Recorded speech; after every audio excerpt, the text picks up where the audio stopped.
Okay, we now have audio and are streaming, yes. Okay, that's great.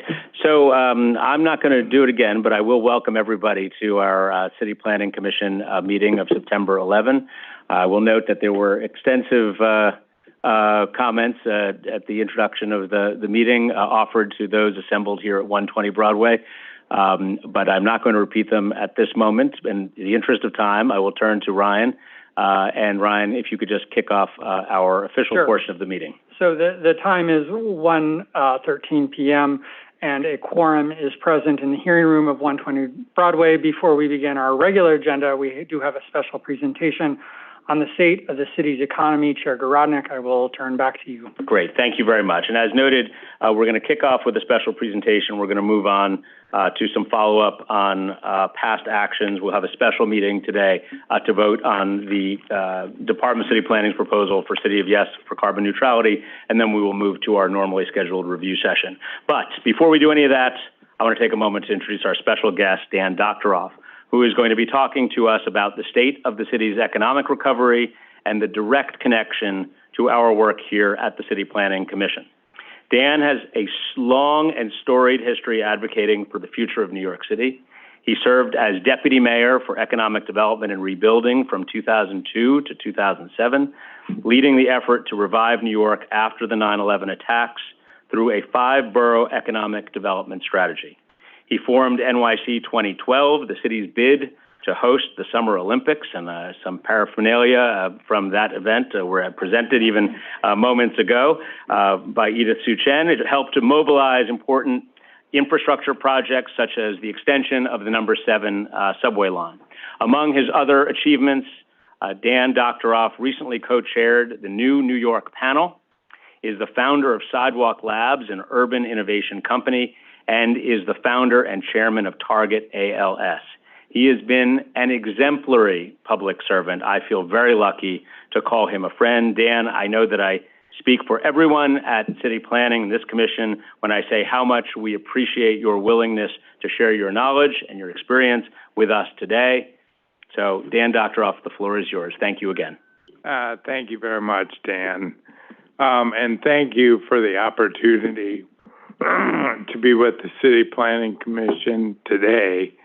It's great to be back among friends and colleagues and to share the state of our city's economy and update you on the work of the New New York panel as you start your consideration of the City of Yes for Economic Opportunity text amendment. New York is at a crossroads, and while we are at close to full recovery of our jobs, the damage to our overall competitiveness as a global giant remains. The COVID-19 pandemic upended how and where we work, damaged our business districts, particularly Midtown and downtown, and laid bare the harmful disparities among city residents, which had been ignored by too many for too long. Now, it's not the first time that New York has faced an economic crisis. Over the past 400 years, New York's economy has experienced a series of pivotal transitions that changed the course of the city's history, the lives of its workers, and the fate of its industries. Thus far, we have come out of these crises better and stronger, a testament to our adaptability in the face of challenges. But we should also be aware that the decisions we make in government determine the length of time of the recovery. In the early 1900s, New York transitioned from a port economy to a city of factories, then office buildings, crowding the streets with workers. And overcrowding threatened to choke the city's newly burgeoning business districts, We built a subway system that allowed workers to spread out while efficiently getting to their jobs in the city center, unlocking 2 generations of growth. As the era of the automobile emerged, we complemented mass transit with a road network that made the city's employment centers more accessible from all parts of the metropolitan region. Massive public investment in infrastructure helped grow New York into the economic capital of the world. In some ways, it is appropriate that I'm talking to you on September 11th. In the aftermath of the attacks 22 years ago, with our city bleeding and our economy ripped bare, things look bleak.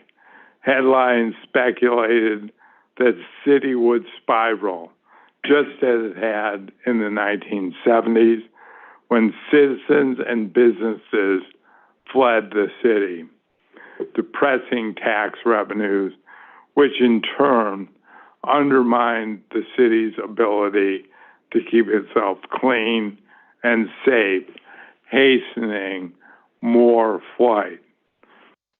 Instead, after 9/11, New York reinvented itself for the 21st century by, as an example, reimagining Lower Manhattan as a place where people lived, worked, visited, and raised families, restoring the city's original business district to international prominence. Our city's success and our economic success, which you can see on this graph, in the decades since that terrible day, so that when we update for the modern economy, there is still no place that can match our dynamism. Today, we face another turning point as a city.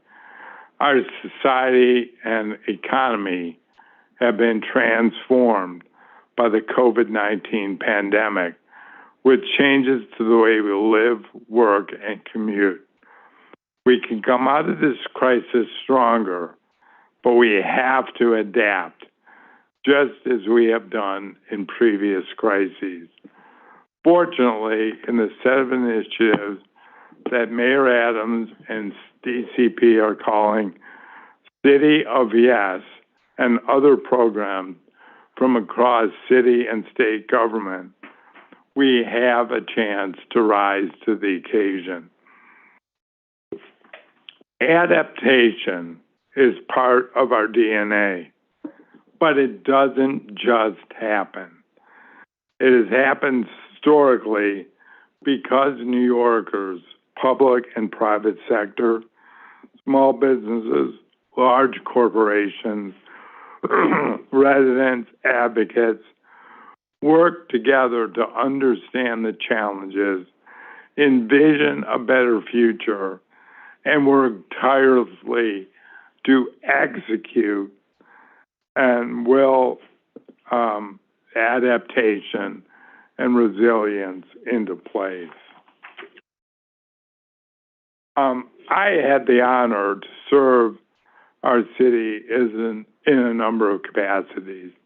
As Dan said, most frequently as co-chair of the New York panel, which was convened by Mayor Adams and Governor Hochul. When I accepted the call in 2002 to co-lead a panel of civic leaders and industry experts to rethink the city's business districts, we understood the stakes of the assignment. Together with 57 other civic leaders and industry experts on the panel, we developed a 3-part formula to make New York the best place to work in the world, reimagining New York's business district as 24/7 destinations make it easier for New Yorkers to get to work, and generating inclusive, future-focused growth. The economic conditions have improved since we originally convened, but the broad trends and our goals still stand.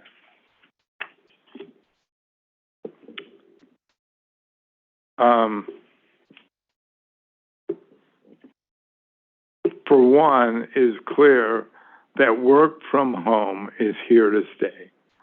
This is not a trend that is isolated in New York. In many cases, New York performed better than other cities, as we'll see, across the country and across the globe.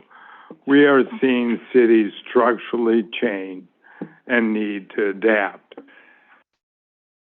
New York City still remains only partially back, with ranges from 50 to 75% assumptions of pre-COVID usage of office buildings. As a result, literally millions of square feet of our most valuable real estate is sitting underutilized, with space continuing to hit the market and look for new purpose. Remote work has effects not just on commercial offices, but on the whole neighborhoods around them. Even as the city recovers, we see that activity and retail spending and foot traffic have actually shifted. Today, vacancy is up in the city. About 1,000 more storefronts are vacant than were pre-pandemic. But that vacancy is concentrated in Manhattan and in our central business districts. And while spending is up 7% across the city as a whole, it is down 9% in Midtown as people stay closer to home. The pandemic has exacerbated existing inequality, impacting historically disadvantaged communities the most. 20% of the almost 1 million New Yorkers who lost employment income during the pandemic were already in poverty. Currently, job losses that haven't bounced back are concentrated in sectors that disproportionately impact low-income New Yorkers, like food services. Unemployment is still elevated at 6%, especially for Black New Yorkers, 10%, and Hispanic Latino New Yorkers at 9%. We recognize that these challenges are really threats to New York's competitiveness as a global economic hub, and that a huge piece of our competitiveness is our people, our talent. And in order to stay competitive in a world where people don't have to live where they work and can vote with their feet, we have to make this a plan where people want to work and a place where they want to live. If Midtown and other central business districts are to remain vibrant and competitive, we must find ways to make them places that more people want to be, workers, residents, locals, and tourists alike. To transform our business districts into more vibrant, complete neighborhoods, we need to make them places where people want to be around the clock, not just 9 to 5. That means making them more residential while also enlivening public spaces, which will improve public safety. Bottom line, in a world where people can increasingly work from anywhere, we need to answer the question, why should they work here? In a world where you can start a business from your couch in Ohio, why make it in New York? We have to make New York the best place to do business, no matter what you do or how you work. And to truly establish New York as the world's best place to work, we need to make New York the best place, period. Over a 6-month process, we identified 3 broad goals and 40 specific initiatives to reimagine our economy and make New York the best place to work. Released in November of last year, the panel's report reflects the best thinking of the public and private sector experts on government actions that also unlock investment and a new era of collaboration between New York City and state. We're excited to see so many of these initiatives already being implemented, but we can't take our feet off the gas. First, we acknowledged that we must reimagine our business districts, particularly Midtown Manhattan, as vibrant 24/7 destinations anchored by spectacular new spaces, public spaces, transforming them into places where more people want to be. The more people that are on the street, the better off we are. Workers and companies, residents, locals, and tourists alike. It means updating old-fashioned regulatory codes that have prevented small businesses from locating, expanding, and innovating in those districts, providing zoning flexibility for businesses to thrive. Creating flexibility allows businesses to repurpose space and fill vacancies. It means removing regulatory barriers that have kept Midtown and other business districts stagnant by making it easier to convert and redevelop outdated office buildings to other uses, including residential, thereby empowering the market to create more vibrant mixed-use districts. It means offering new reasons to visit with unique retail and cultural experiences. That's why we want to activate vacant storefront with new kinds of uses, creating zoning flexibility for new categories like experiential retail or makers.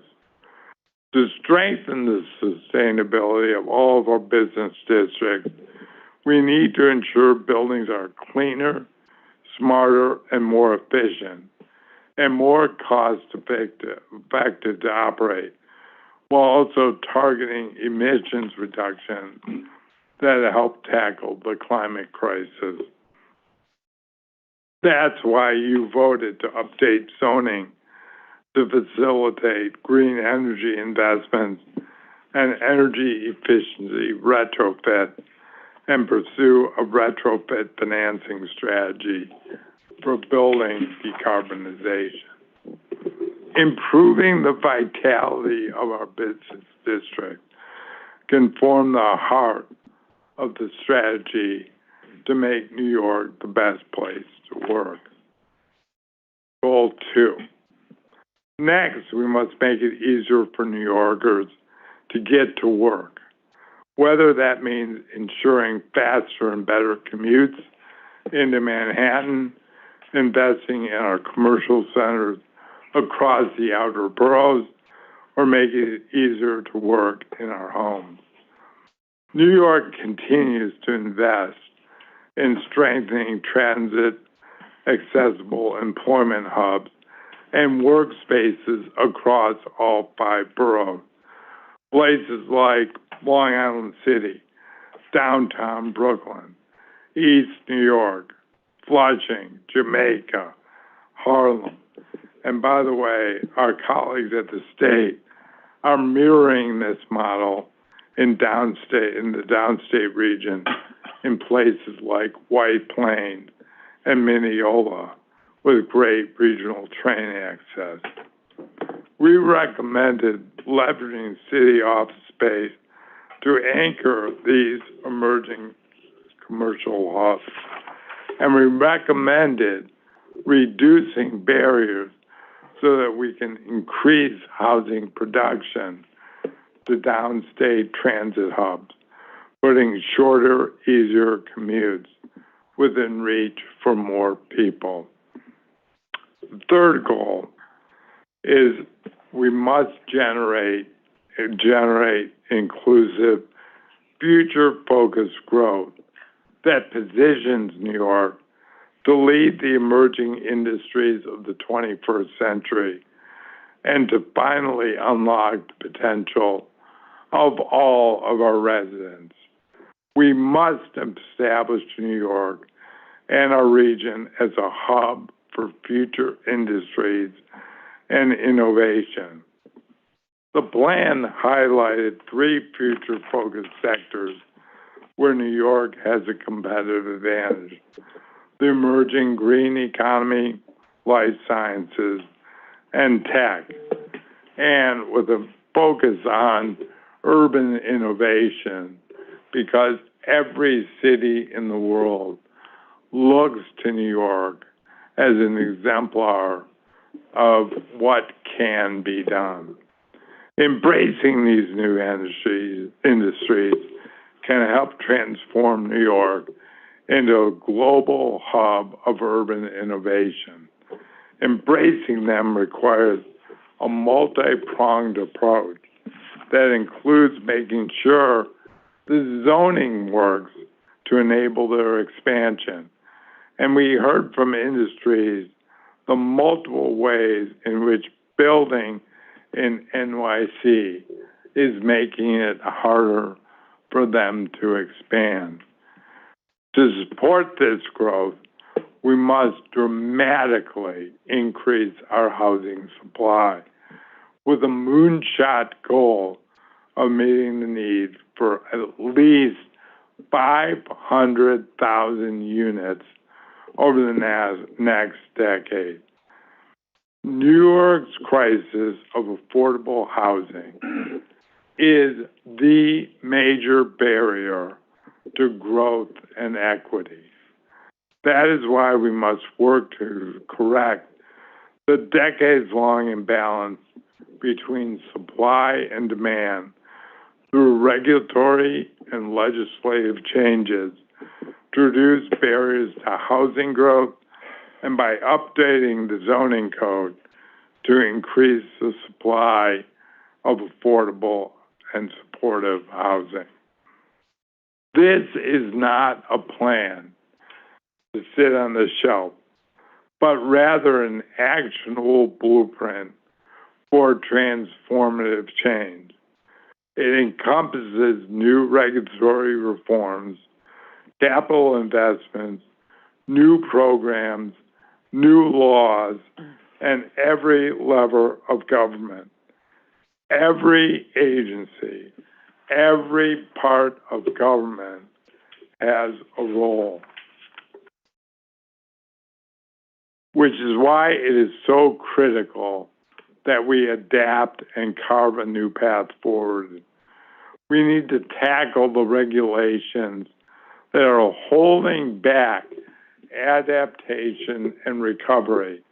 Regulations like the zoning that you at the City Planning Commission are charged with overseeing and updating. I'm talking to you today because the Department of City Planning is preparing to refer the City of Yes for Economic Opportunity text amendment. And I'm happy to report that this text amendment and the City of Yes project more broadly is clearly and uniquely aligned with the recommendations we made as the new New York panel. As you know, the City of Yes spans all these goals, from making our buildings more sustainable to unlocking the full potential of business to responding to affordability crisis with an ambitious strategy for unlocking housing production.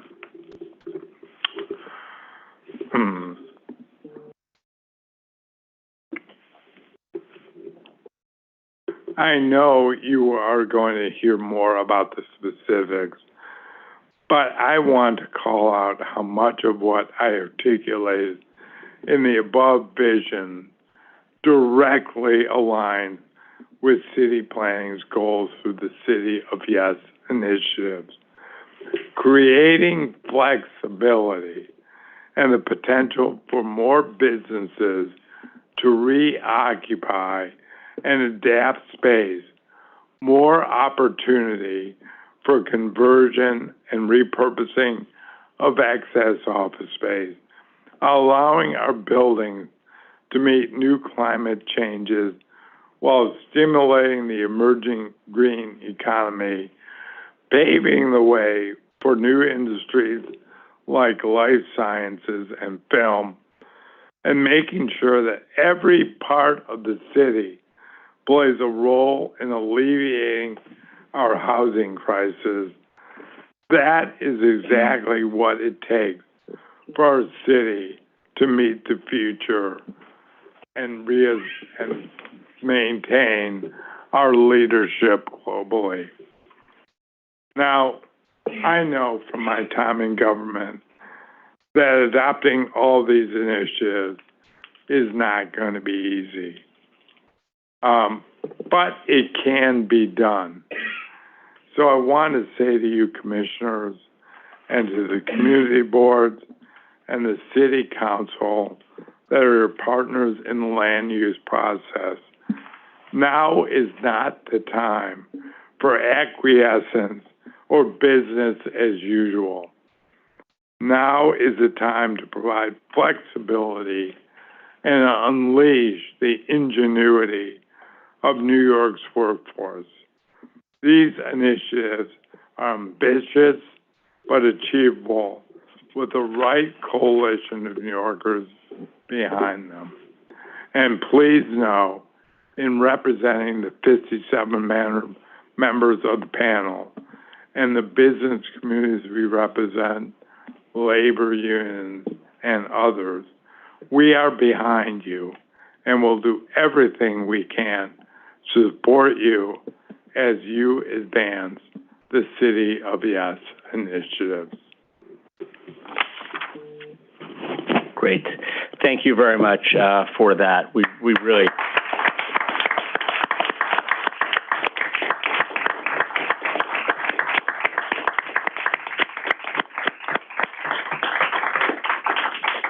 We really appreciate your being with us and sharing those views and connecting the work of the New York panel to the work of the department and certainly the City of Yes initiatives. If okay, would love to pose a few questions. Sure. Okay. So I'm going to kick it off, and then I'll turn to my colleagues. You noted that this is not a time for business as usual, and have noted that a crisis should not be wasted. But for some New Yorkers, they might feel like the worst of the crisis here is over for them, and the long-term effects in the city are not immediately visible. What do you think is the most important for us to convey the need for urgency of action here to the general public or people who may not be focusing on the details that you presented to us on a day-to-day basis? Well, I think urgency is critical. leadership is critical. Having a specific vision that you can communicate with real storytelling is critical. But I think most important, it's all about execution, because what we need to do is generate momentum. That's what we did after 9/11. We generated momentum, and momentum gives people confidence, and confidence builds on itself. And that, I think, is what is ultimately most critical aspect. Thank you for that. And certainly we have, as you noted, some very detailed proposals that are coming and that we've been talking about publicly. We have a new information session coming up tomorrow night at 7 o'clock for people who are interested in learning some more details, nyc.gov/yes economic opportunity. I'm repeating that since my intro comments were not audible. Let me pose one more question to you, Dan, and then I'm going to go to my colleagues. As you know, zoning takes a long time. It takes a long time to pass, and then also it takes quite some time to start seeing the fruits of the things that we do ultimately effectuate. So much of what you achieved during the Bloomberg administration really took root in the years following. What has surprised you the most about your zoning efforts, development initiatives, et cetera, as you know, we are now 15, 20 years after when they were enacted? What are the things which surprise you the most? Well, I think the most important thing was we were successful at getting things redone. We rezoned 40% of the city in 140 separate actions, and only 2 failed. And one, I think you helped to revive very quickly after a new administration took office. But, it really is that momentum that we found. We developed process for executing effectively, and people perceived that when we tried to do something, it was going to succeed. And that, as I mentioned before, instilled confidence in people who need to invest in this city. Now, the issues are different today, but that same momentum is critical, and I would advocate not assuming people understand about it, but talking extensively about the initiatives and the progress that's being made, because that is what's going to instill confidence in people and get them to invest. The city can't do it on its own.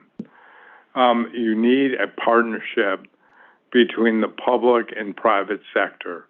Our view was always that the public sector needed to set the parameters and invest the minimum amount necessary for the private sector to take over.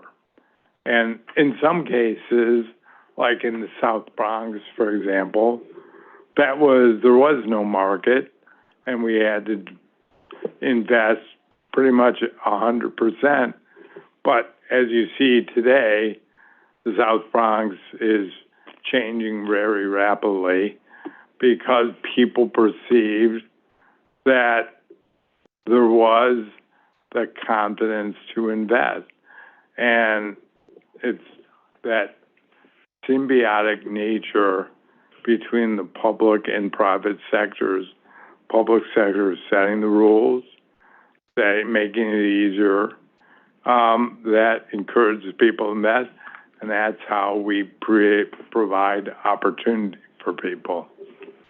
Well, thank you very much for that, and I think it's clearly the consistent with what we are trying to do with these proposals, which is to get those obstacles out of the way, which are creating impediments today for private sector investment, and to take rules that have been around since 1961 or 1916, and to allow for adaptability and growth and change, and that's really what we're after. So I think that's a really important point. I wouldn't be here today if I didn't believe in the effectiveness of these proposals.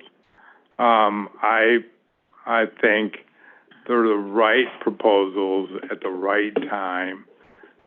We got to get them done. Great. Thank you. Let me turn to my colleague, Commissioner Gold. Hi, and thank you so much for the presentation and the thoughtful work that went into it. A broader question. So as you did a lot of work in the New York panel, and also over the years you've done a lot of work on helping New York economically, if you think about where we sit today, beyond helping with the zoning, which is underway clearly, and then I know you mentioned instilling confidence in businesses that they can succeed here and thrive, what are the next steps beyond that to really help New York City as you think about it and from your... Well, as I mentioned, the major issue we have in this city is affordable housing.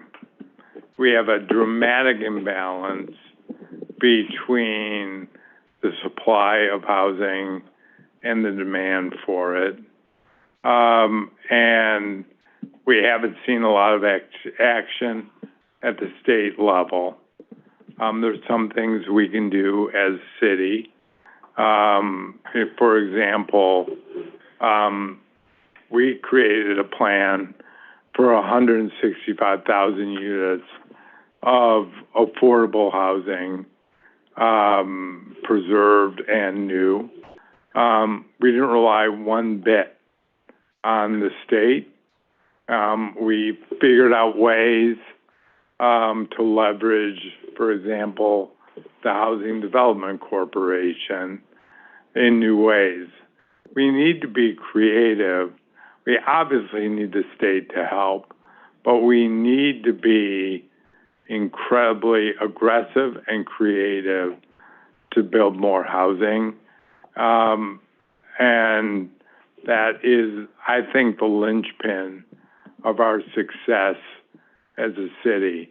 We always believed in, Edith will laugh, in the virtuous cycle of the successful city. I hear her. And, what that really meant was the city's got to grow. It's got to grow in terms of the number of residents, the number of jobs, and the number of visitors, because the marginal revenue from those additional people are greater than the cost of supporting them. And when you generate that excess revenue, you have money to invest, hopefully wisely, in improving the quality of life in the city. And as the quality of life gets better, more people come, and that perpetuates that virtuous circle. It's simple to talk about, it's hard to execute, but that is the key. We need to be a city of growth. That's why we did Plan YC in 2007, because we knew we needed to accommodate growth in every aspect of the city, from parks to housing to water resources to air quality to mobility to energy. And we were fairly clear about what needed to be done, but it's all about managing growth effectively, and that's what we need to do. Thank you. Commissioner Kamani. Hi, thank you so much for being here and for your presentation. Do you think in, the urgency and execution part, which I completely agree with, and looking at that and the moonshot of 500,000 units, which I also think is yes, are there either like unlikely partnerships that perhaps we haven't pursued that need to come to the front? And then are there more kind of likely partnerships that those aren't really, don't continue to spend time going down that path? But are there relationships that the city needs to have that it hasn't? Yeah, for sure. But again, I always had a formula for the degree of difficulty in executing on any specific project, but I think it applies more broadly. It was X plus 4Y plus 10Z plus infinity. And X was the number of city agencies involved. Y was the number of state agencies involved. Z was the number of federal agencies involved. And infinity was that the Port Authority was involved. They may have changed since. But the point is that we need to rely mostly on our own will and resources, and we need to be creative in generating those resources. And there, as I said, the key to our housing plan was leveraging HCC, which was viewed as, not possible before we came in, but we did it.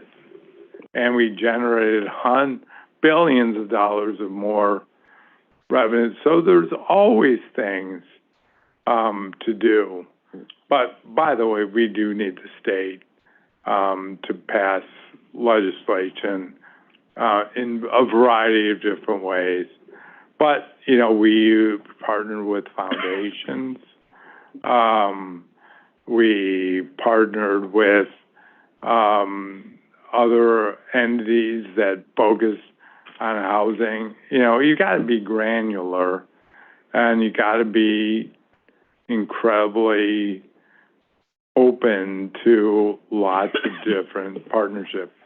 The key thing at the end of the day, though, is instilling confidence that the city in the future is going to be greater than the city of today, because that's what makes the private sector and other investors invest in the city. And we can't do it all. We need those partners. Thank you, Commissioner. I want to be sensitive to your time, so we're only going to take a couple more questions. Commissioner Dweck. Thank you. Speaking of the state, was your panel able to quantify the impact of the expiration of 421A towards the... We didn't quantify it, but we said very strongly we need some sort of replacement for 421A.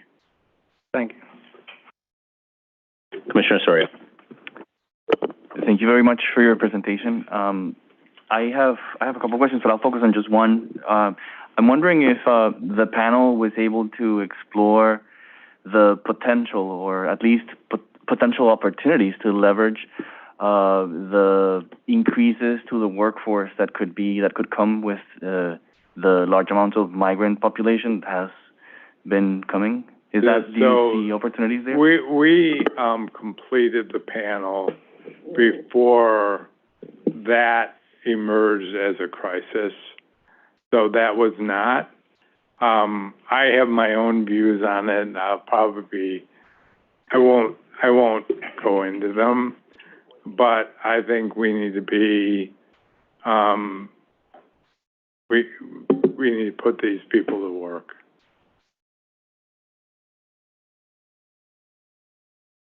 Great, thank you. Commissioner Crowell. Hi, Dan. It's wonderful to see you. And from a bullpen perspective, I can speak of the inspiration you provided to all of us, and today is no less than such a moment. You talk about urgency, and as we look to the next year, what are the 3 things you hope we accomplish? Well, by the way, I think these City of Yes proposals, I know it's not going to all happen within a year. I think maybe within a year. I think those are critical. And, not every one of them is going to move the needle dramatically, but the collection of them and the signal that it sends to everybody, especially the private sector, is really critical. Again, housing is and a lot of these initiatives feed into housing, but doing something at the state level is really critical. Unfortunately, it's difficult. I won't comment on the legislature, which is always my nemesis. But I think the third thing is rapid progress in showing physically that we're doing things. So there was a whole series of,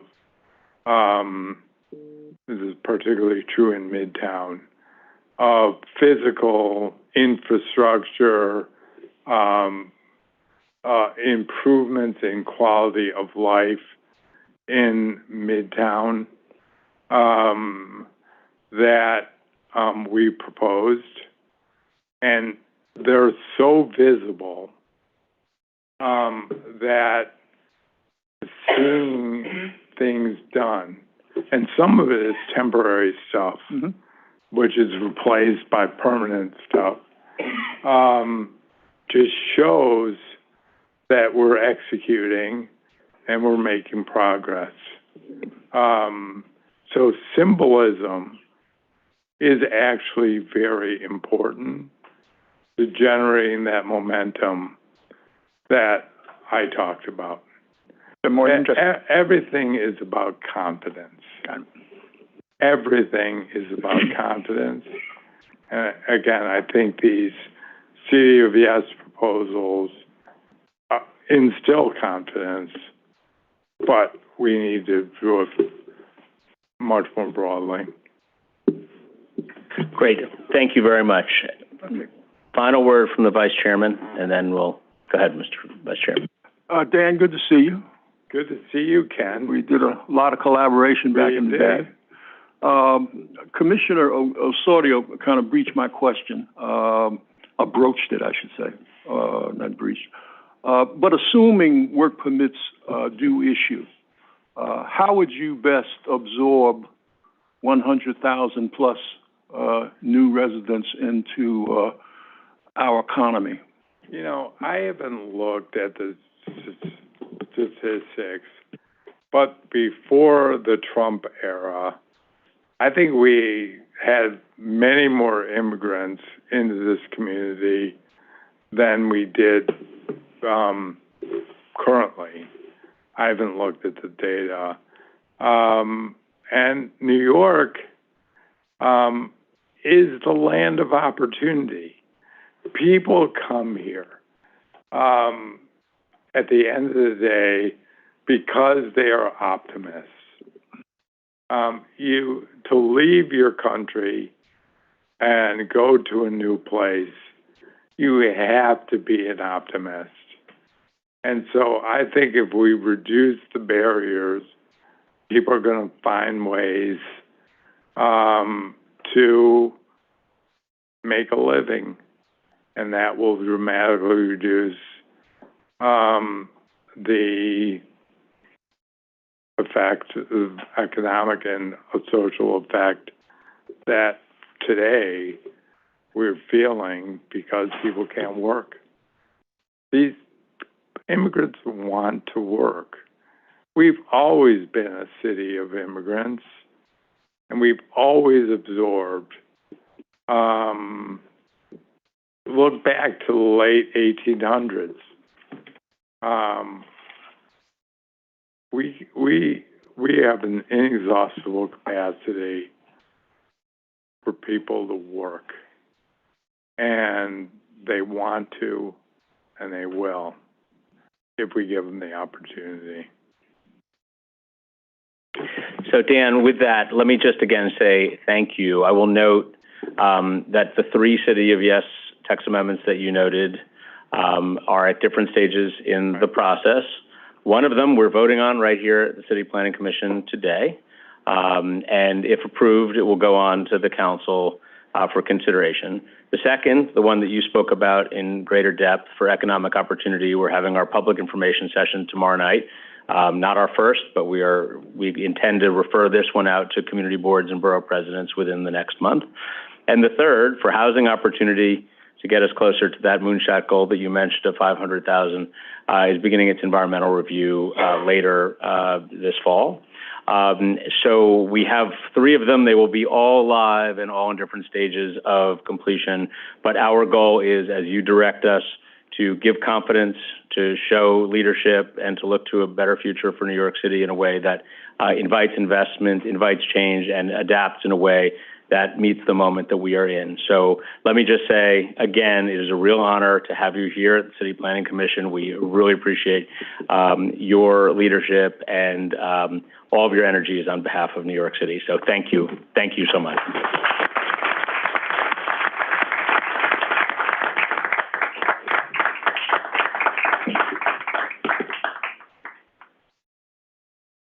Okay, I'm going to turn it back to you, Ryan.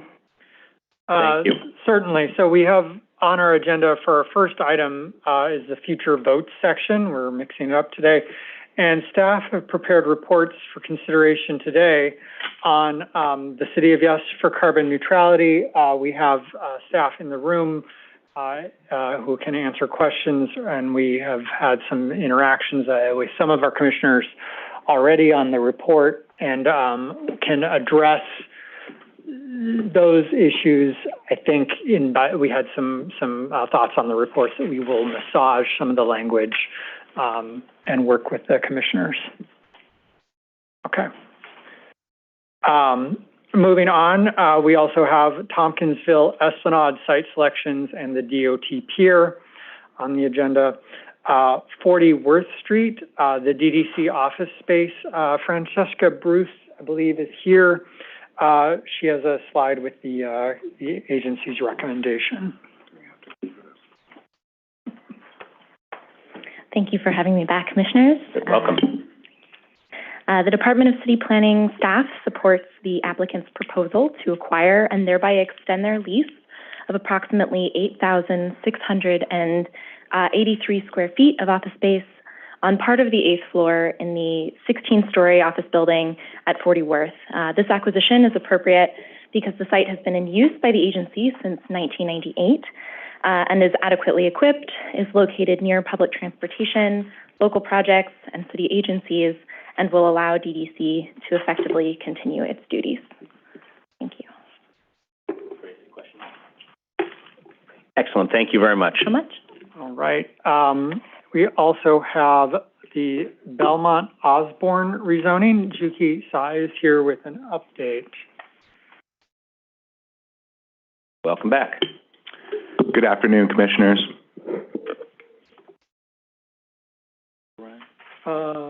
There's the clicker over.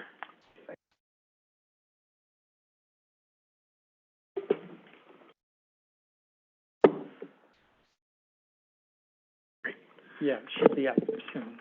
There you go. This is a private application by Osborne Belmont Properties, LLC, for a zoning map and zoning text amendment to facilitate two new 7-story developments totaling approximately 210,000 square feet, including 200 dwelling units and 34,000 square feet of retail space in Brownsville, Community District 16, Brooklyn. The public hearing for this application was held on August 9th, 2023.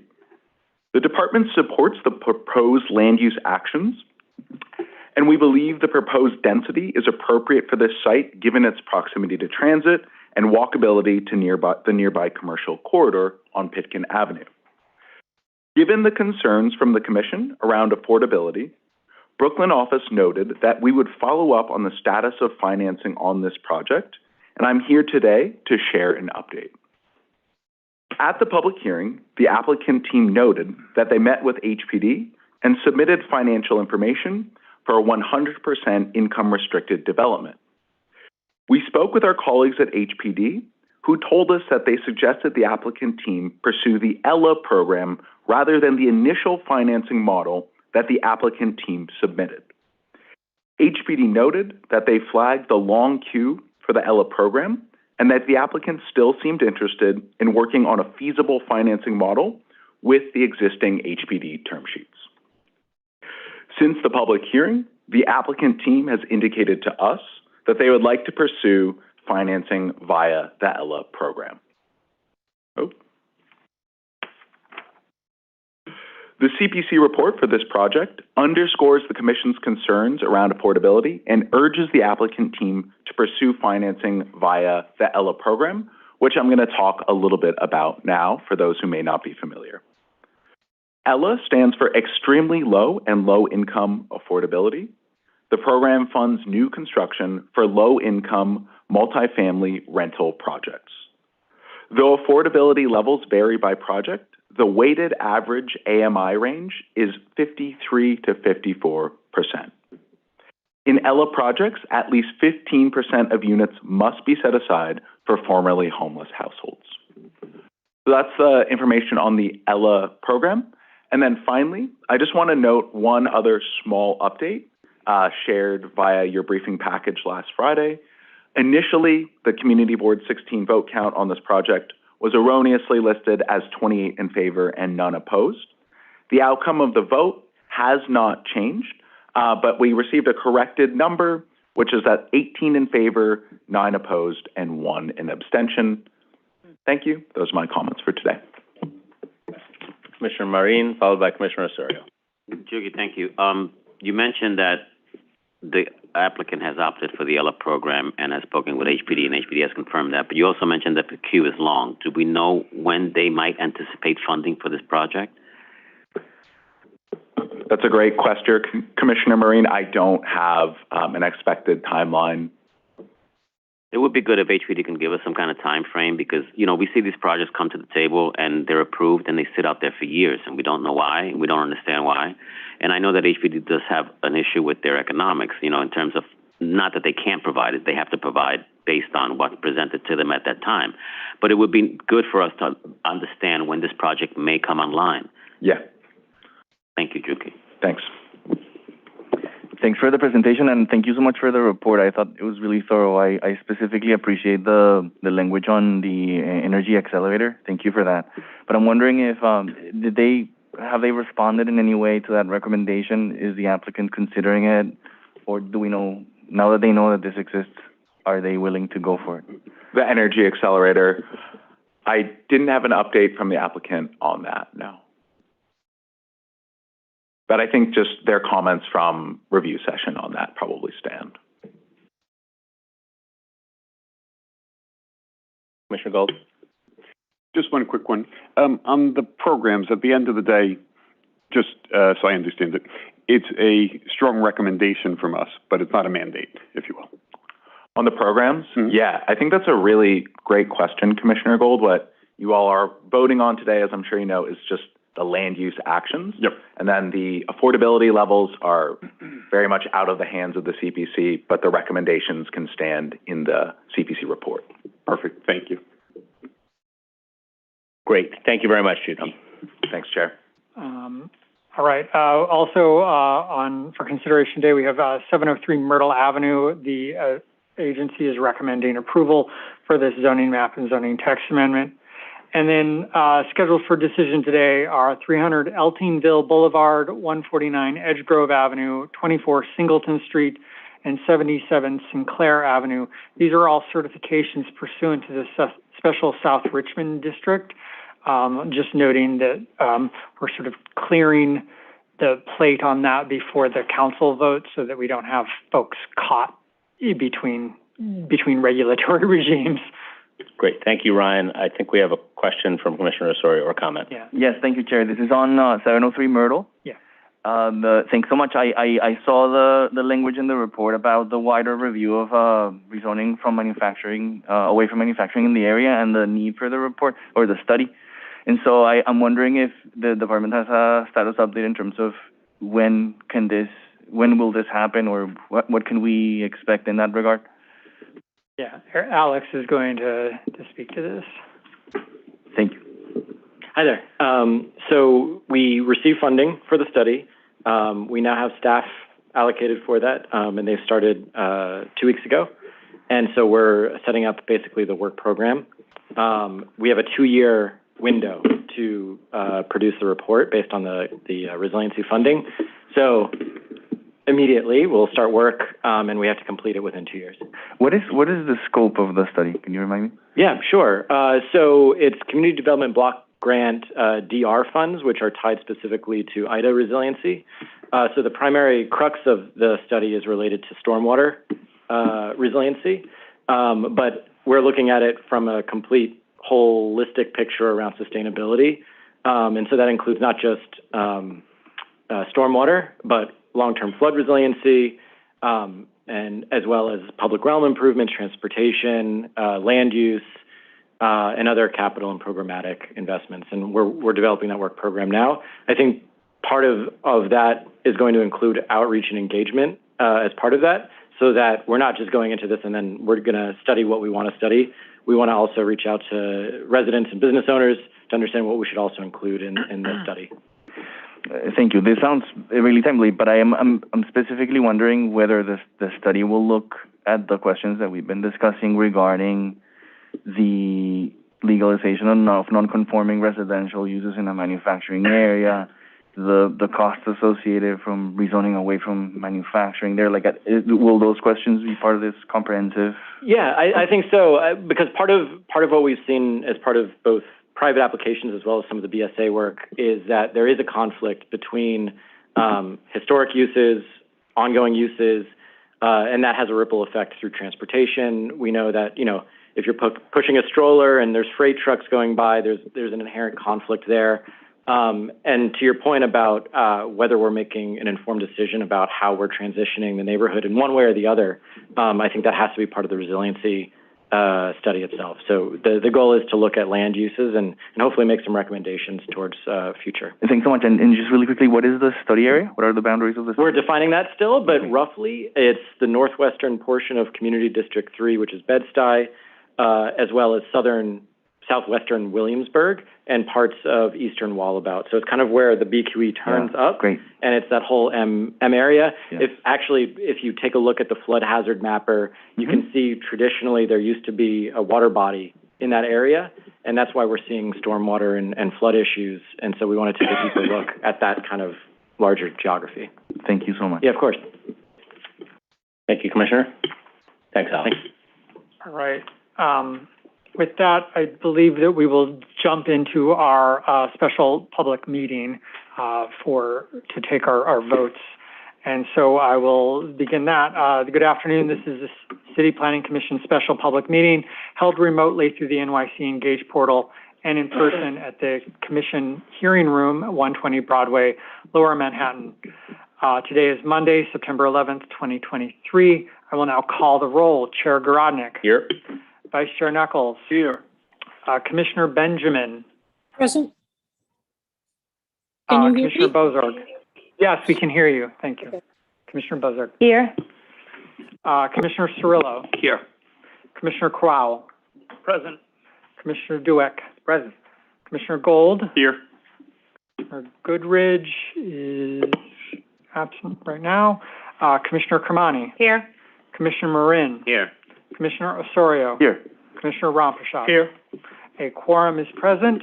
The first item is the approval of the minutes of the public meeting of Wednesday, August 23rd, 2023. Thanks very much, Ryan. On the minutes, I make a motion to approve. Is there a second? Commissioner Maureen has seconded. All those in favor, please say aye. Aye. Aye. Opposed, nay.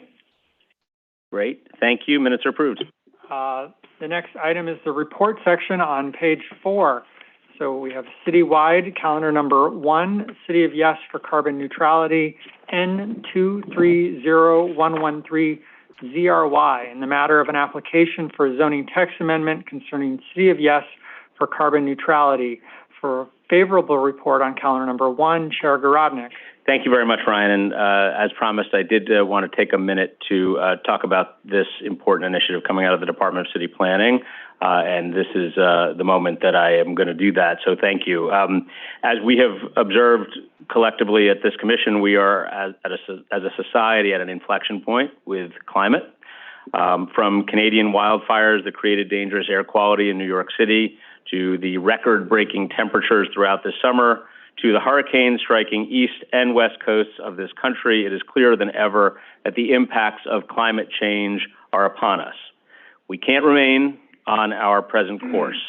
We need to do everything we can to reduce our carbon emissions and get us firmly on the path to sustainability, and that is what City of Yes for Carbon Neutrality will do. This initiative is the boldest, most thorough update of our zoning resolution related to the environment in its history. Instead of being hindered by 1961 zoning rules that predate the creation of the Environmental Protection Agency, this set of 17 zoning changes will clear the path for energy-efficient measures in nearly every aspect of our city. City of Yes for Carbon Neutrality would allow much more of our buildings' roofs to be covered by solar panels, make it easier to install energy storage infrastructure, and facilitate a decarbonized, distributed, renewable, and resilient energy grid. It would make it vastly easier to retrofit buildings for greater efficiency, an important step to improve the performance not just of new buildings, but of the homes we already know and love. It would more than double the commercially zoned land where electric vehicle charging facilities can be located, a necessary step to move away from gas guzzlers. It would expand the use of permeable paving and rain gardens to reduce runoff and flooding. It would cut tape and clarify the rules for recycling and composting so more New Yorkers and businesses can participate in waste reduction. And that's only the tip of the iceberg. The result of City of Yes for Carbon Neutrality would be a greener city, one with fresher air for our children to breathe, sustainable energy sources heating and cooling our homes instead of dirty boilers, low or zero carbon emission cars on our roads, clean water and waste systems, and composting everywhere to put our garbage to work instead of in a landfill. The reception we received on City of Yes for Carbon Neutrality proves that these are popular ideas. The proposal received 25 yes votes from community boards, as well as supportive recommendations from the Bronx and Manhattan borough boards, as well as borough presidents Vanessa Gibson of the Bronx, Antonio Reynoso of Brooklyn, Mark Levine of Manhattan, and Donovan Richards of Queens. It's also garnered supportive letters from public and private groups, such as the Mayor's Office of Climate and Environmental Justice, the New York City Fire Department, the Department of Buildings, environmental groups like the New York League of Conservation Voters, Urban Green Council, and We Act for Environmental Justice, housing groups like the Citizens Housing Planning Council and the New York State Association for Affordable Housing, and other advocates for the ongoing success of New York City, like the Association for a Better New York, Partnership for New York City, and the Regional Plan Association. I'd like to thank everyone who wrote in or spoke in support of this transformational plan. And I will note that if approved by this commission, it still has another step to go. So we're not going to rest on our laurels. We still have to make sure that this thing will get passed by the City Council. Finally, I would like to shout out the Department of City Planning staff for their exemplary hard work and dedication to make sure that this proposal got to this point. It would not have happened without them. Thanks to Laura Smith, Frank Rucala, Chris Hayner, Lara Merida, Jasmine Tapale, Michael Morella, Tom Smith, Sean O'Rourke, Evren Oker Kekar, Genevieve Michael, Danielle DeSerbo, James Harris, Casey Berkovitz, Joe Marvilli, Jackie Strawbridge, Emily Bachman, Ariel B., Cesar Delgado, Shristi Shakya, Rasika Diosthali, Shane Myers, and most of all, to this project's lead planner, the brilliant, tireless Nihilus Klingel, who is sitting right there. We all deeply appreciate all that you did on this tremendous initiative. With that, I very happily and proudly vote aye. Thank you, Ryan. Vice Chair Knuckles. With great expectations, I vote yes.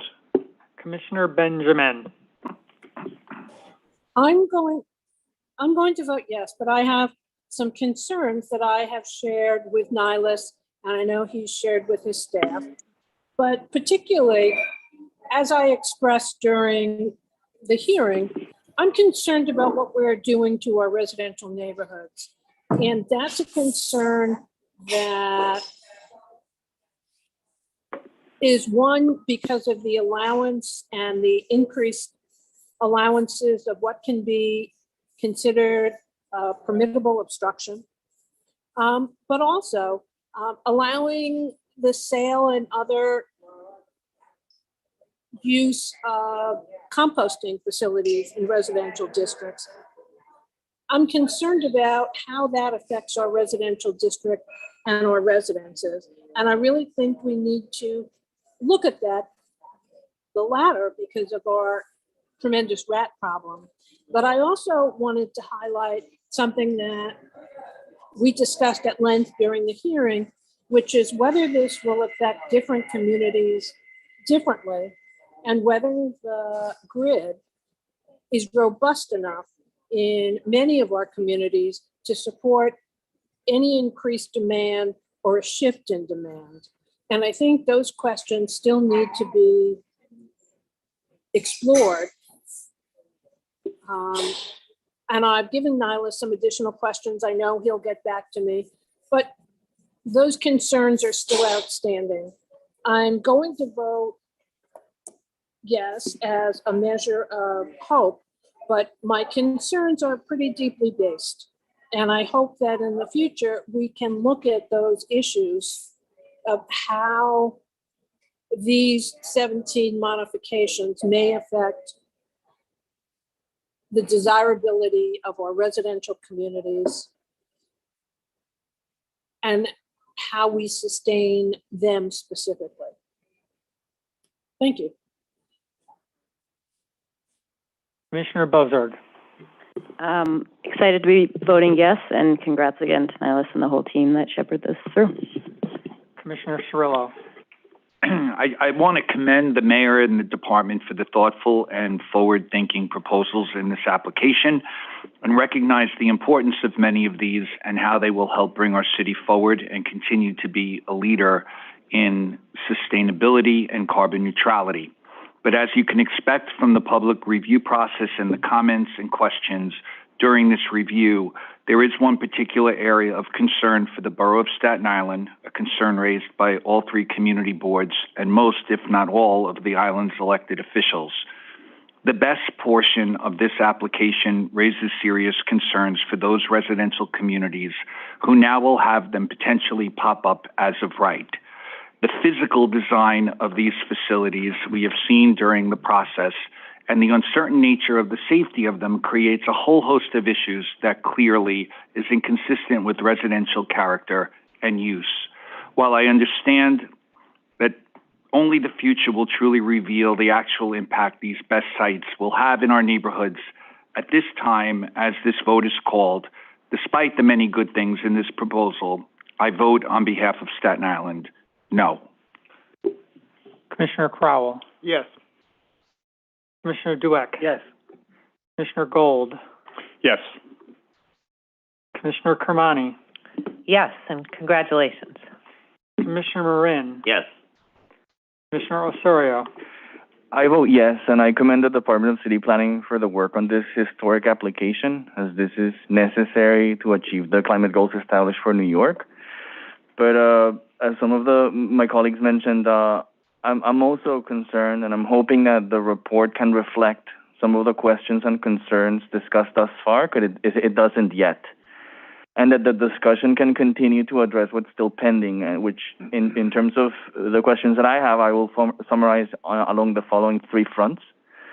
One, I recommend to include language acknowledging the assumptions that the proposal is relying on.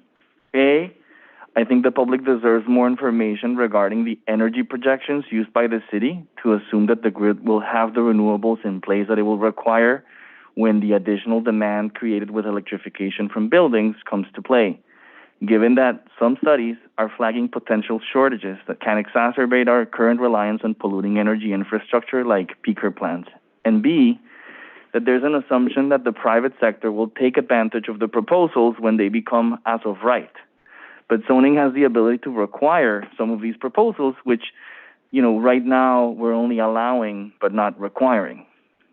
Number two, in addition, I think that the definition of ultra-low energy buildings lacks requirements on the creation of renewables in larger structures, larger buildings, that only have to show increases in energy efficiency, but I think should create at least a portion of the energy that they consume. And I have a similar concern with an increased use of automated parking facilities, which do not have to generate any of the electricity that they require, and therefore can be counterproductive to carbon neutrality goals.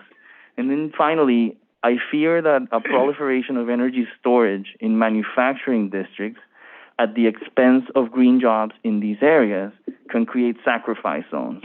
But I'm hoping that zoning amendments can take advantage of these important energy investments to help green local industry and subsidize electrification there, just as we heard from Mr. Doctor. Thank you. Commissioner Ramprashad. I too would like to thank the CPC staff for the great work they did on this, and I vote yes. A favorable report has been adopted on counter number 1. Borough of Brooklyn, counter numbers 2 and 3, 703 Myrtle Avenue rezoning, CD3, counter number 2, C220453 ZMK, counter number 3, N220454 ZRK, in the matter of an application for zoning map and zoning text amendments concerning 703 Myrtle Avenue rezoning. Chair Garodnick. Aye. Vice Chair Knuckles. Yes. Commissioner Benjamin. Aye. Commissioner Bozorg. Yes. Commissioner Cirillo. Yes. Commissioner Crowell. Yes. Commissioner Dueck. Yes. Commissioner Gold. Yes. Commissioner Goodridge. This is 703 Myrtle Avenue. Abstain, I'm sorry. Okay. Commissioner Kamani. Yes. Commissioner Marin. Yes. Commissioner Osorio. Yes, just a quick recommendation to include some language in the report about sustainability measures and so forth, given the research that the Department of City Planning is doing in that area. Thanks. Commissioner Ramprashad. Yes. Favorable reports have been adopted on calendar numbers 2 and 3. Borough of Brooklyn, calendar numbers 4 and 5, Belmont Osborne rezoning, CD16, calendar number 4, C220438 ZMK, calendar number 5, N220439 ZRK, in the matter of an application for zoning map and zoning text amendments concerning Belmont Osborne rezoning. For favorable reports on calendar numbers 4 and 5, Chair Garodnick. Aye. Vice Chair Knuckles. Yes. Commissioner Benjamin. Aye. Commissioner Bozorg. Yes. Commissioner Cirillo. Yes. Commissioner Crowell. Yes. Commissioner Dueck. Yes. Commissioner Gold. Yes. Commissioner Goodridge. Yes. Commissioner Kermani. Yes. Commissioner Marin. Yes. Commissioner Osorio. Yes. Commissioner Ramprashad. Yes. Favorable reports have been adopted on calendar numbers 4 and 5. Borough of Manhattan, calendar number 6, 40 Worth Street, DDC office space lease renewal, CD1 N240002, PXM, in the matter of an application for a notice of intent to acquire office space concerning 40 Worth Street, Department of Design and Construction, office space lease renewal. For a favorable report on calendar number 6, Chair Garodnick. Aye. Vice Chair Knuckles. Yes. Commissioner Benjamin. Aye. Commissioner Bozard. Yes. Commissioner Cirillo. Yes. Commissioner Crowell. Yes. Commissioner Dueck. Yes. Commissioner Gold. Yes. Commissioner Goodridge. Yes. Commissioner Kermani. Yes. Commissioner Marin. Yes. Commissioner Osorio. Yes. Commissioner Rampashad. Yes. A favorable report has been adopted on calendar number 6. Borough of Staten Island, calendar numbers 7, 8, and 9.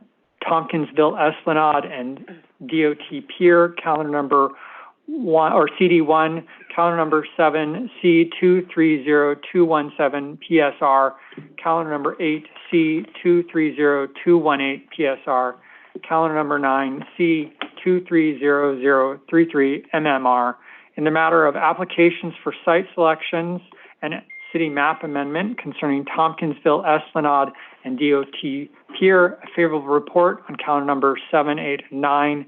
Chair Garodnick. Aye. Vice Chair Knuckles. Yes. Commissioner Benjamin. Aye. Commissioner Bozard. Yes. Commissioner Cirillo. I just want to acknowledge all the work of the staff of the Staten Island office, the other agencies that have been involved in this application, and the community at large for all the work they did to put into framing what will be an incredible public improvement to the North Shore waterfront. I vote yes. Commissioner Crowell. Yes. Commissioner Dueck. Yes.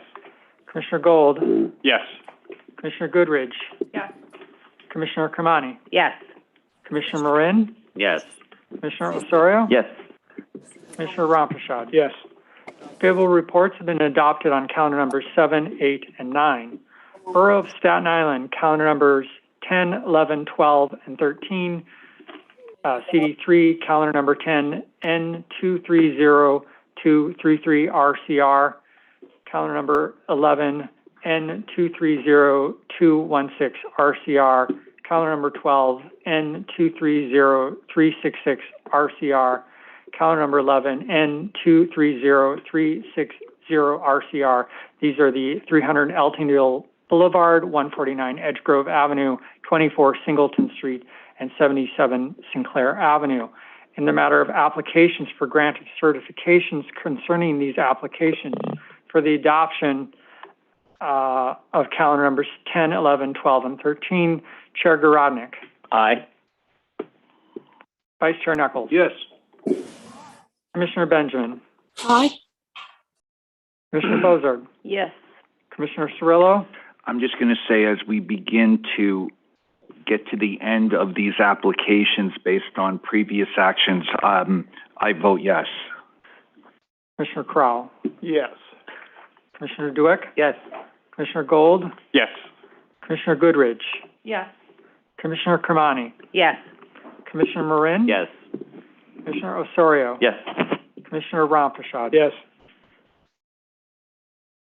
Calendar numbers 10, 11, 12, and 13 have been adopted. Thank you very much, Ryan. Is there any other business before the commission on this special public meeting? There is not, no. Okay, well, that is that. With that, the special meeting, special public meeting of September 11th is adjourned, and the time is now 2:36. We will move on to our other items for today. So we have a review session, back to our review session agenda. The second item on our agenda is a certification of a zoning map and zoning text amendment in Brooklyn Community District 1, and our presenter is David Weissglass. Welcome, David. Good afternoon, Commissioners.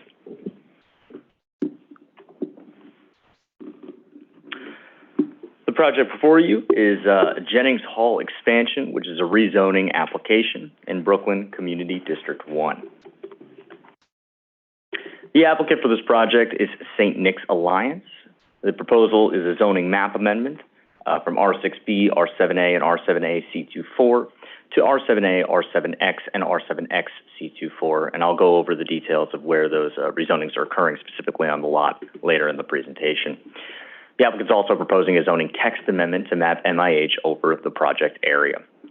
The proposed development is a 14-story, 136,574 square foot building that will have 218 affordable homes for seniors via the AIRS program. The AIRS program, of course, stands for Affordable Independent Residences for Seniors. The proposal will include over 5,000 square feet of ground floor retail, and this proposal will act as the third wing of the existing Jennings Hall complex. The project is located at 819 Grand Avenue. Again, this is in Community District 1 and also falls within City Council District 34, which is the district of Councilmember Jennifer Gutierrez. You'll see in this image the project area highlighted in yellow near the middle of the screen within the context of the East Williamsburg neighborhood. You'll see that the project was included in the 2009 Greenpoint Williamsburg contextual rezoning, which rezoned the area from R6 to its current designations of R6B and R7A. The rezoning also designated the project area within an inclusionary housing designation area, or IHDA. In this image, you could also see the North Brooklyn Industrial Business Zone, or IBZ, highlighted in pink. The site is a very good transit access. Not only is it within the transit zone, but the entrance to the Grand Street Station, serving the L train, is directly adjacent to the proposed development project. The L train runs from Chelsea to Canarsie via Williamsburg and Bushwick. In addition, the Q54 and Q59 bus routes run along Grand Street. The Q54 runs from Rego Park to downtown Brooklyn, and the Q59 runs from Jamaica to downtown Brooklyn. In addition, there are dedicated bike lanes going east and west along Grand Street. Across Grand Street, from the south of the project area, is the Grand Street Educational Campus. This houses 3 high schools. And 2 blocks south and west across Bushwick Avenue, you'll find the NYCHA Williamsburg houses. Here we've zoomed in a little bit to show a closer image of the project area within its context.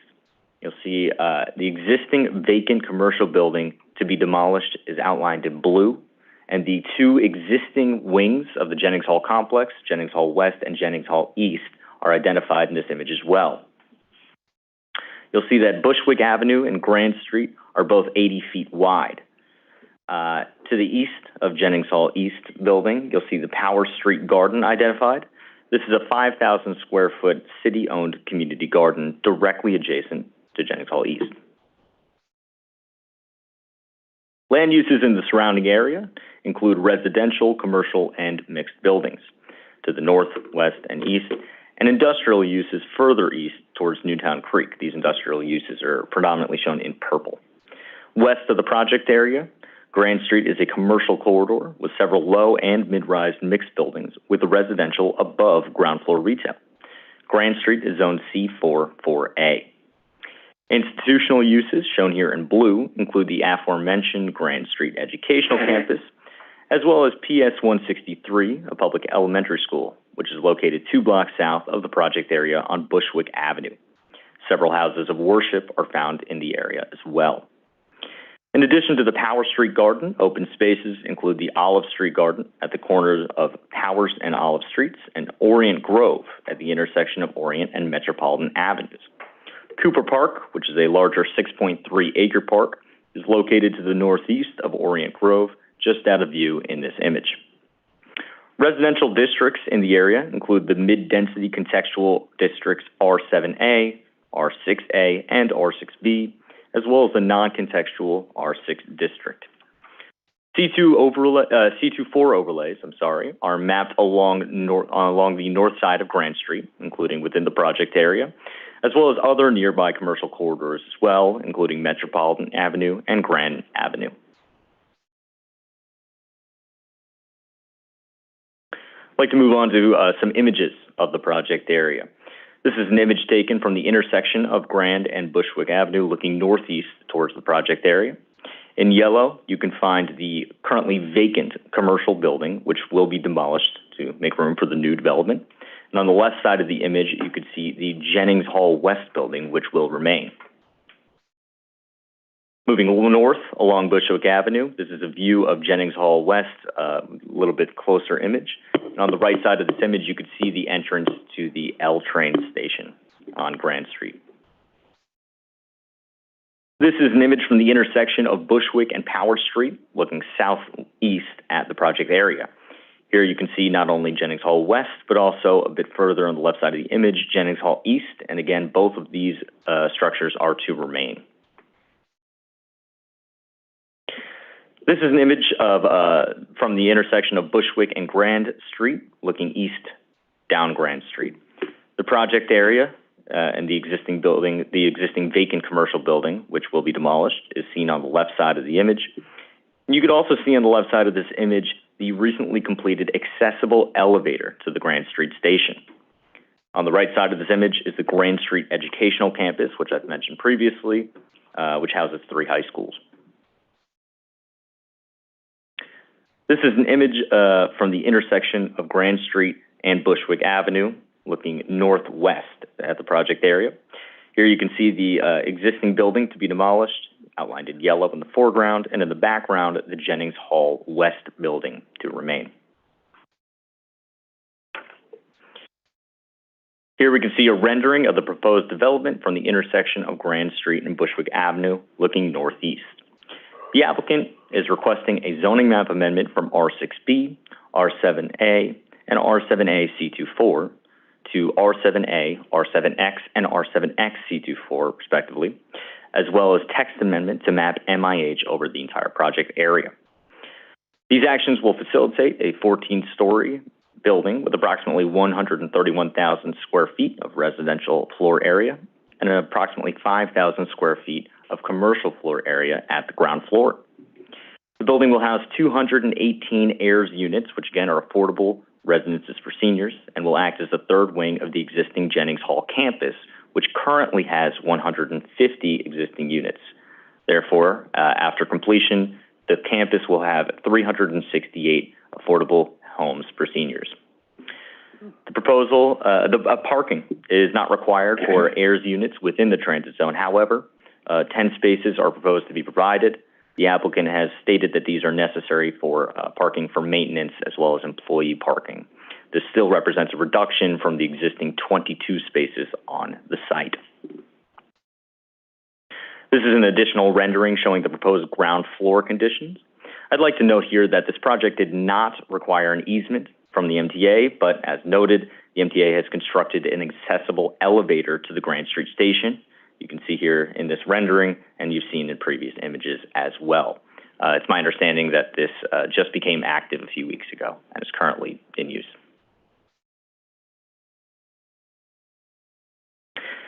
Here's an overview of the proposed zoning map change, and I'll go into a bit more detail in the next slide, as I know it's a little bit difficult to understand here. Here we'll see the project area outlined in blue. The existing C24 overlay, which will remain, is shown in hash here along Grand Street. On the northwest and southwest corners, you'll see the zoning districts will be going from R7A to R7X. And on Power Street, which is roughly the location of the Jennings Hall East building, rezoning will take the R6B district to an R7A district. To describe the existing districts, I'll note that R6B and R7A are both medium-density contextual residential districts. R6B districts have a maximum residential FAR of 2.0. However, buildings in IHDAs have a maximum FAR of 2.2. In the R7A district, there's a maximum residential FAR of 4.0, and yet buildings in IHDAs have maximum FAR of 4.6. For both the R6B and the R7A district, parking is required for 50% of dwelling units, but no parking is required for income-restricted units in transit zones, and of course, AIRS units qualify as income-restricted. C24 commercial overlays serve local retail needs. When mapped within R6 and R7 districts, The maximum commercial FAR is 2.0, and commercial must be located on the first floor of mixed buildings. The proposed R7X and R7X C24 regulations are outlined roughly here. R7X is a contextual district which is designed to produce quality housing buildings with slightly greater FARs and envelope flexibility than what is allowed in the R7A. The maximum residential FAR in areas mapped with MIH is 6.0, as is the AIRS FAR, which is also 6.0, and the maximum community facility FAR is 5.0. Within an MIH area, there is a maximum base height of 105 feet and a maximum building height on a wide street of 140 feet or 145 feet with a qualifying ground floor. Parking requirements here are the same as they are in the R6B and R7A district. And again, that's a 50% requirement for standard dwelling units, but no requirement for AIRS units. As noted, commercial FARs for the C24 overlay when mapped over R7 family districts is 2.0. The applicant is also proposing a zoning map amendment to map MIH options 1 and 2 over the project area. You can see a larger Williamsburg map on the left and a zoomed-in detail of the project area on the right side of the screen here. Option 1 requires 25% of residential floor area to be income restricted for residents with incomes averaging 60% AMI, with a minimum of 10% of housing to be affordable at 40% AMI. Option 2 requires 30% of residential floor area to be income restricted for residents with incomes averaging 80% AMI. Now, in this particular project, it's an AIRS building. The applicant is therefore satisfying the MIH requirements and then some by designated all units as affordable units for seniors. This application does require a racial equity report on housing and opportunity, and one has been provided. The proposed development would provide 218 new income-restricted units in the neighborhood, ranging from 0 to 60% AMI. 66 of those units are to be dedicated to formerly homeless individuals. The estimated monthly rent for households earning 60% of AMI in this area are about $1,400 per studio to about $1,500 for a one-bedroom unit. The estimated average income for households earning 60% of AMI is about $56,000 for a one-person household and $64,100 for a two-person household. The area saw a 29.9% increase in housing units between 2010 and 2020, compared to an 8% increase in Brooklyn and only a 6% increase in the city. Median gross rent in the area is $1,908 per month, which is about $500 greater than the New York City median. 46.6% of households are rent burdened, while 24% are severely rent burdened, spending over 50% of income on rent. This graph illustrates the percent racial and ethnic composition in CD1 compared to the borough and the city as a whole. The population of CD1 is predominantly white non-Hispanic and Hispanic/Latino. 62% of residents are white non-Hispanic, which is a much higher percentage than the borough and the city, as illustrated here. The percentage of Hispanic residents sits at 21% compared to 19% in Brooklyn and 28% citywide. The graph here shows the change in race and ethnicity from 2010 to 2020. The largest growth was seen in the Asian non-Hispanic population. While a smaller percentage of the total population in CD1, this Asian non-Hispanic population has experienced a growth of 55% compared to a 43% increase borough-wide and a 34% citywide. The second largest percent increase is seen in the Black non-Hispanic population. So this is also a smaller percentage of the total population in CD1, as seen here. The Black non-Hispanic population has seen a 32% growth compared to a decrease of 9% borough-wide and a decrease of 5% citywide. In summary, the applicant is requesting a zoning map amendment from R6B, R7A, and R7A C24 to R7A, R7X, and R7X C24. The applicant is also proposing a zoning text amendment to map MIH options 1 and 2 over the project area. These actions are to facilitate a 14-story building with 218 AIRS units, and this new building will again act as the third wing of the existing Jennings Hall facility. which will have 368 affordable homes for seniors when the project is completed. Thank you. Happy to answer any questions you might have. Great. Thank you very much. Just a couple of very quick ones from me. This is the third wing of three pieces here. So the first two are already done, and they're already heirs units, correct? That's correct. And the building that is to be, that's on the site, it's currently vacant? That's correct. And that'll be demolished to make way for this. That's the proposal. That is correct. And lastly, on the zoning map, you have both an R7A and R7X on the same site. Can you talk about the rationale for that division all within the same site here in zoning? Yeah, I'd be happy to. So currently, the R6B to R7A portion, which you can see here, there's no proposals for construction on that area there. However, the reason that the zoning district was changed there, as well as from R7A to R7X elsewhere, is because there's sections of the zoning resolution which allow blending of FARs between districts. The existing buildings, to my understanding, and I'll allow the applicant to speak more about that and try to get a little bit more detailed information for the hearing, is that there's extra floor area there that can then be shifted and utilized to make way for more development on a corner. That's a good thing because the development is proposed to be on the corner of two wide streets on Bushwick and Grand. And so taking kind of away a little bit of that floor area to make way for more affordable homes for seniors on the intersection of two wide streets proves to be a strong rationale. Great. Thank you very much. Commissioner Bozarth. Hey, thanks for the presentation. Very helpful. Can you just unpack for us a little bit more this interaction of MIH and heirs? So MIH is being mapped on the, not on the whole proposed development site, but MIH is not being used for the project, just heirs is being used for the project and is satisfying its MIH requirements through the use of heirs? That's generally correct. I would, could go into a little bit more detail about that.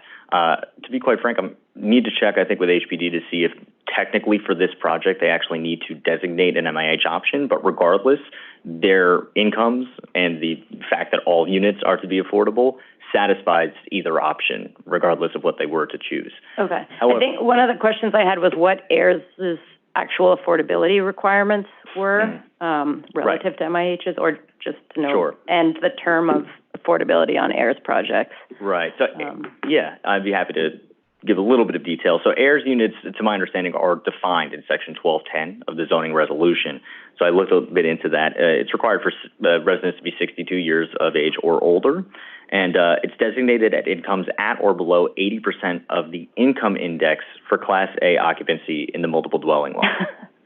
If only it were a little bit simpler to be AMI, but so be it. So I could get a little bit more information about specifically kind of what that means and how that interacts with maybe the AMIs that we're used to kind of dealing with here. But that's the information that's in the ZR. Okay. I think in general, just be helpful to understand exactly like what that means in terms of income levels. I'll be sure to get that information. And then I'll just note, and maybe we will hear more of this through other zoning for City of Yes proposals, but it's a great example of a zoning tool being used to produce housing without additional subsidy, and always questioned why similar tools can be created for other types of affordable housing, not just for seniors. So I'll just throw that out there. Seems like an exciting project. Great. Thank you, Commissioner. Commissioner Murray. Sure. I like your comment. I have a question. Could you unpack for me a little bit further the R7A and the transfer? Is it, I understand what you're saying in terms of being able to transfer zoning rights throughout the lot. So is it the intent of rezoning the R6B to R7A and then transferring that to the R7A that's going to be R7X? So essentially, under the R6B regulations, again, this is my understanding, and I'll allow the applicant to go into a little bit more detail and get some of that later. But as it's my understanding at this point, the existing building within this R6B to R7A portion that you see on the screen, it will remain. And under the R6B regulation, it's either overbuilt or basically right up to its max floor area. With R7A, they'll get a little bit of extra floor area, but since there's no, construction required there, they'll be able to transfer that floor area and actually allow a 20% increase, I believe, in the floor area because it'll be transferred to the same zoning lot along 2 wide streets. Okay, so just a little bit more definition. Is it being transferred to the building that's being designed now? And so are those development rights then exhausted once this project is built? I don't know if the development rights are be fully exhausted. I'll need to get that information. Right, because you still have the west building, which is an older building, which maybe have future plans. So if that's the case, then that would be something that we would like to know. I'll be sure to get that information for you. Commissioner Soria? Thanks for the presentation. 2 quick questions or suggestions for when we see this again. One is whether we can have, as Commissioner Bozark was saying, additional information in terms of how the proposal reflects on incomes, but specifically on race. I mean, I noticed that the race equity report shows very big differences across racial groups. But the other thing is the renderings show some green and what seems to be like a solar panel in one of them, and so I'm wondering if we can see a little more detail on that once this comes back, or I don't know if you can share more information on it. Don't believe I have that information directly in front of me, but I'll be sure to grab some more detail on the greenery on the site. Thank you. Yeah, like especially on like what is the plan on the rooftop, the actual rooftop? Sounds like there's some terraces on the sides that seemed or would seem reasonable to be sort of like specific for individual apartments, but it sounds like there's opportunity for communal spaces up on the roof, yeah. Yeah, no, I'd be happy to check the illustrative plan submitted and confirm with the applicant team that some green measures are being taken here. Thank you. Thank you, Commissioner Soria. Commissioner Cerullo, followed by Commissioner Marin. Just a clarification, just as a follow-up to some of this. Could we go back one slide? Forward one, maybe. Anyway, it was anyway, so here's the question, and this really is geographical in nature. So there was sort of the project site, but then there was the sort of rezoning area. It was one of the slides that we'll get to it. But anyway, so this is just a follow-up on the discussion about the MIH piece and the heirs piece.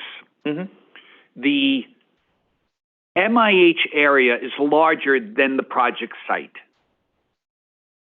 Is that correct? Yes and no.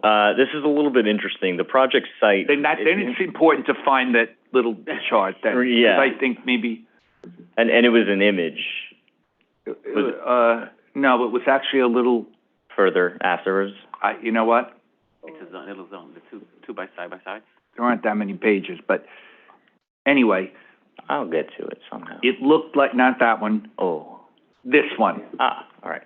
So the project area is in blue. Correct. And then where is I guess I'm just trying to figure out how heirs is relating to the MIH piece also, and it's not clear to me, and we could follow up on this. Mm-hmm. So if they're using heirs, there still would have to be some MIH designation or option choices. Is that correct? Well, the 2 options will be mapped over the project area. Correct. You mean chosen by this applicant for this particular... Okay, I meant mapped, okay. But the applicant is going to be using heirs. But there will be a mapped, in the event this applicant doesn't continue, there would still be some mapping of MIH with some options that will then forever, until whatever change may ever come down the pike, be associated with this. That's correct. Geography. Yeah, so everything that you see in blue here, if, God forbid the project falls through or who knows what happens in the future, any future development would have to choose one of those options that is mapped. That gets approved through this process. Right, that'll be approved. So MIH will be mapped in this particular circumstance. They happen to be going above and beyond by providing all affordable units. But in the future, any developments that may occur on the site will have to choose MIH I just want, yes, and regardless of whether or not they pursue heirs, there will be an underlying MIH designation with options that will have been approved through this process that will be associated with this area. That's correct. Thank you very much. Thank you. Thank you. Commissioner Maureen? I just have one last question. I don't want to assume, but are these all studios? It's a mix of studio and one-bedroom units. Commissioner Buzzard? Just one more question for when this comes back. If I can't remember if AIR's projects go through HPD lottery, and if they don't, if we could just get some information from this applicant about their kind of how they do marketing for the units if they don't go through the lottery. I'll get more information about that. Thank you. Okay, great. Thanks, David. This item is now certified, and we're going to move on to the next item on our agenda. The third item on our agenda is a certification of a site selection and acquisition in Queens Community District 2. Presenting for the first time to the Commission is Bree Mejia. All right, welcome, Bree. Hi, good afternoon, Good afternoon. Chair, Vice Chair, and Commissioners.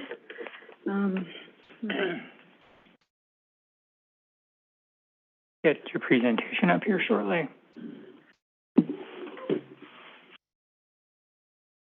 There we go.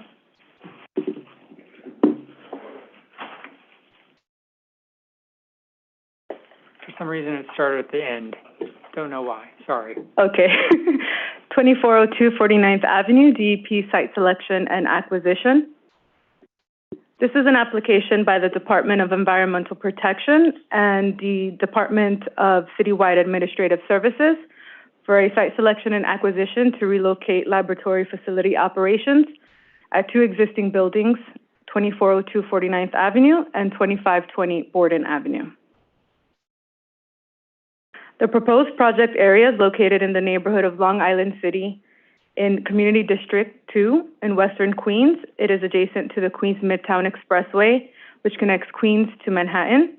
And the project area has good access to public transit with the LIRR station north on 49th Avenue, two stations servicing the 7 line, located approximately 1 and 3 blocks to the west, and the G, E, and M line about half a mile or less to the north. There are also multiple bus lines servicing the area, connecting Queens and Brooklyn. 21st Street is an arterial corridor that connects Long Island City and Astoria with prime access to the special Long Island City mixed-use district, composed of residential, commercial, industrial, and cultural uses at various densities throughout the area. The project area circled in a black dashed line was originally in an M31 zoning district in 1961. Later, that area was rezoned to an M14 and an M32 districts in 1995 as part of the Long Island City Framework implementation. This was to better reflect the local characteristics, the ability to address residential and off-street parking needs, and to guide new investment.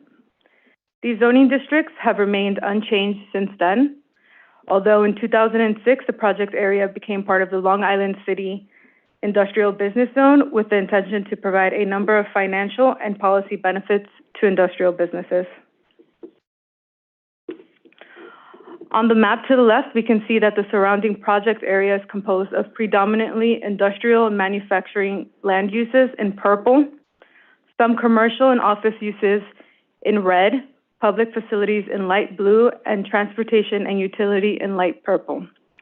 To the north, in the M14 zoning district, office, laboratories, and other commercial uses are allowed, while to the south, in the M32 zoning district, heavy industrial uses and parking garages, and public utility vehicle storage are allowed.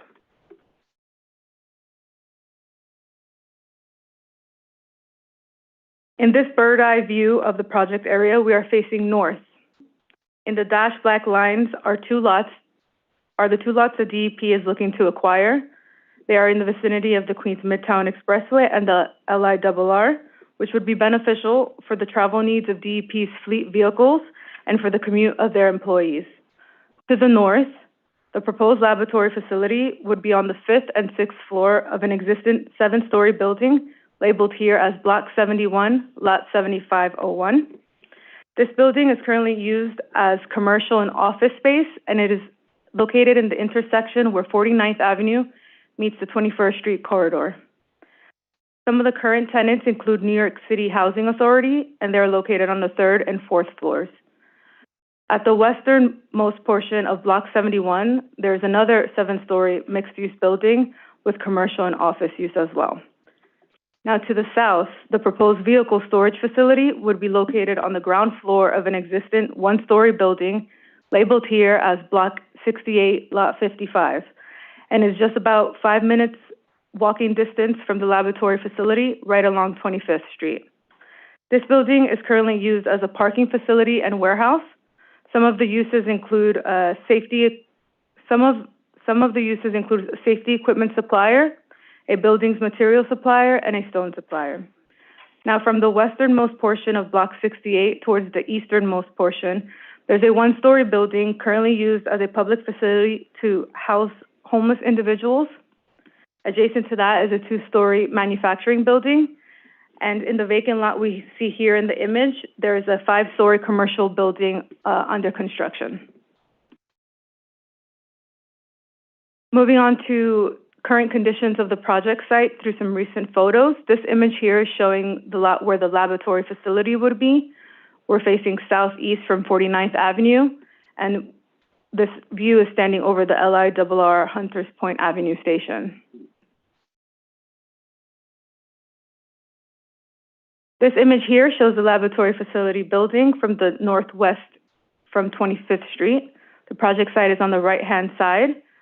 And on the left-hand side, we can see the elevated Queens Midtown Expressway. In this photo, the south side of the building, this photo shows the south side of the building where the loading docks would be accessible, as well as the fleet vehicle storage area would be located. This is accessible from the 50th Avenue, which intersects with 25th Street. And it's important to note that 25th Street serves as a connection to the southern lot at 2520 Borden Avenue.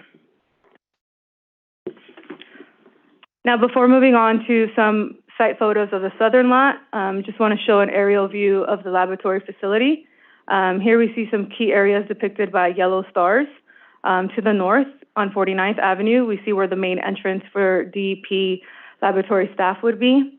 And towards the south, this is showing on 50th Avenue where the loading docks would be accessible from. Okay, and now moving on to the southern lot. This is where the fleet vehicle storage would be located. This is to provide storage space for the remaining DEP fleet vehicles, which would be located just 2 blocks south from the laboratory facility building that we just saw. This view is facing southwest from 25th Street. DEP would occupy the easternmost portion of this building, seen here in the colorful building. Now here, you get a better view of how the enclosed space would be accessed. On the gray-hand side, we see 2 doors. On the left-hand side, we see an entrance, while on the right-hand side, we see a driveway for the DEP vehicles. And on the right-hand side of this image, we can see 2-story warehouses. These were originally built in the 1930s and are typical of this area. Okay, and the project being proposed is for DEP to relocate 4 of their bureaus, which are currently located at 3 different locations, to 1 consolidated space in Long Island City. The map on the left-hand side depicts the location where these 3 existing laboratories are located with a solid blue star. They're located in Queens, Manhattan, and Brooklyn, while the proposed project site is depicted here by a solid green star in Long Island City. All in all, the proposed project would consist of the acquisition of approximately 180,885 square feet between 2 lots. The northern lot, comprised of the entire 5th and part of the 6th floor, 3 loading docks, and 9 vehicle spaces in the loading dock area at 2402 49th Avenue, and the southern lot, part of the enclosed ground floor space at 2520 Borden Avenue, to meet the remaining storage needs for DEP's fleet vehicles. No new construction or exterior modifications would be required, and the proposed project would involve the use of existing buildings, which could be retrofit if needed. The proposed laboratory facility would employ 152 personnel. Okay, just moving on to a proposed floor plan. This is for the 5th floor of the laboratory facility. This is to see a layout of the 5th floor, which would be occupied by the Bureau of Environmental Compliance and the Bureau of Water Supply. Here we see various different colors. These are designated to depict different uses. For example, the blue is representing office spaces, while the gray is representing mechanical storage spaces, white represents amenities, and the various other colors represents different workstations for analysis and monitoring operations that DEP would be conducting. Similar to the previous floor plan, here we see a layout for the 6th floor. This floor would be occupied by the Bureau of Engineering, Design, and Construction, and the Bureau of Wastewater Treatment. Now, the gray area here is a bit different. This represents the portion of the project that is not going to be leased by DEP, so therefore it's not included in the project. Just want to make sure that it is a reminder that it's only part of the 6th floor that is part of this project. Okay, this is a floor plan of where the vehicle storage, the DEP fleet vehicle storage would be allocated in the 2402 49th Avenue building. The southern portion of this building would be accessible again by 50th Avenue. Here we see that this space would include an ADA ramp, a staircase, and an entrance to the building, which then means that there will be a northern entrance and a southern entrance for employees to access the 5th and the 6th floor. Here we see a layout for the vehicle storage facility. This floor plan shows 2 configurations that were considered for the space at 2520 Borden Avenue to provide the remaining space needed to store DEP's fleet vehicles.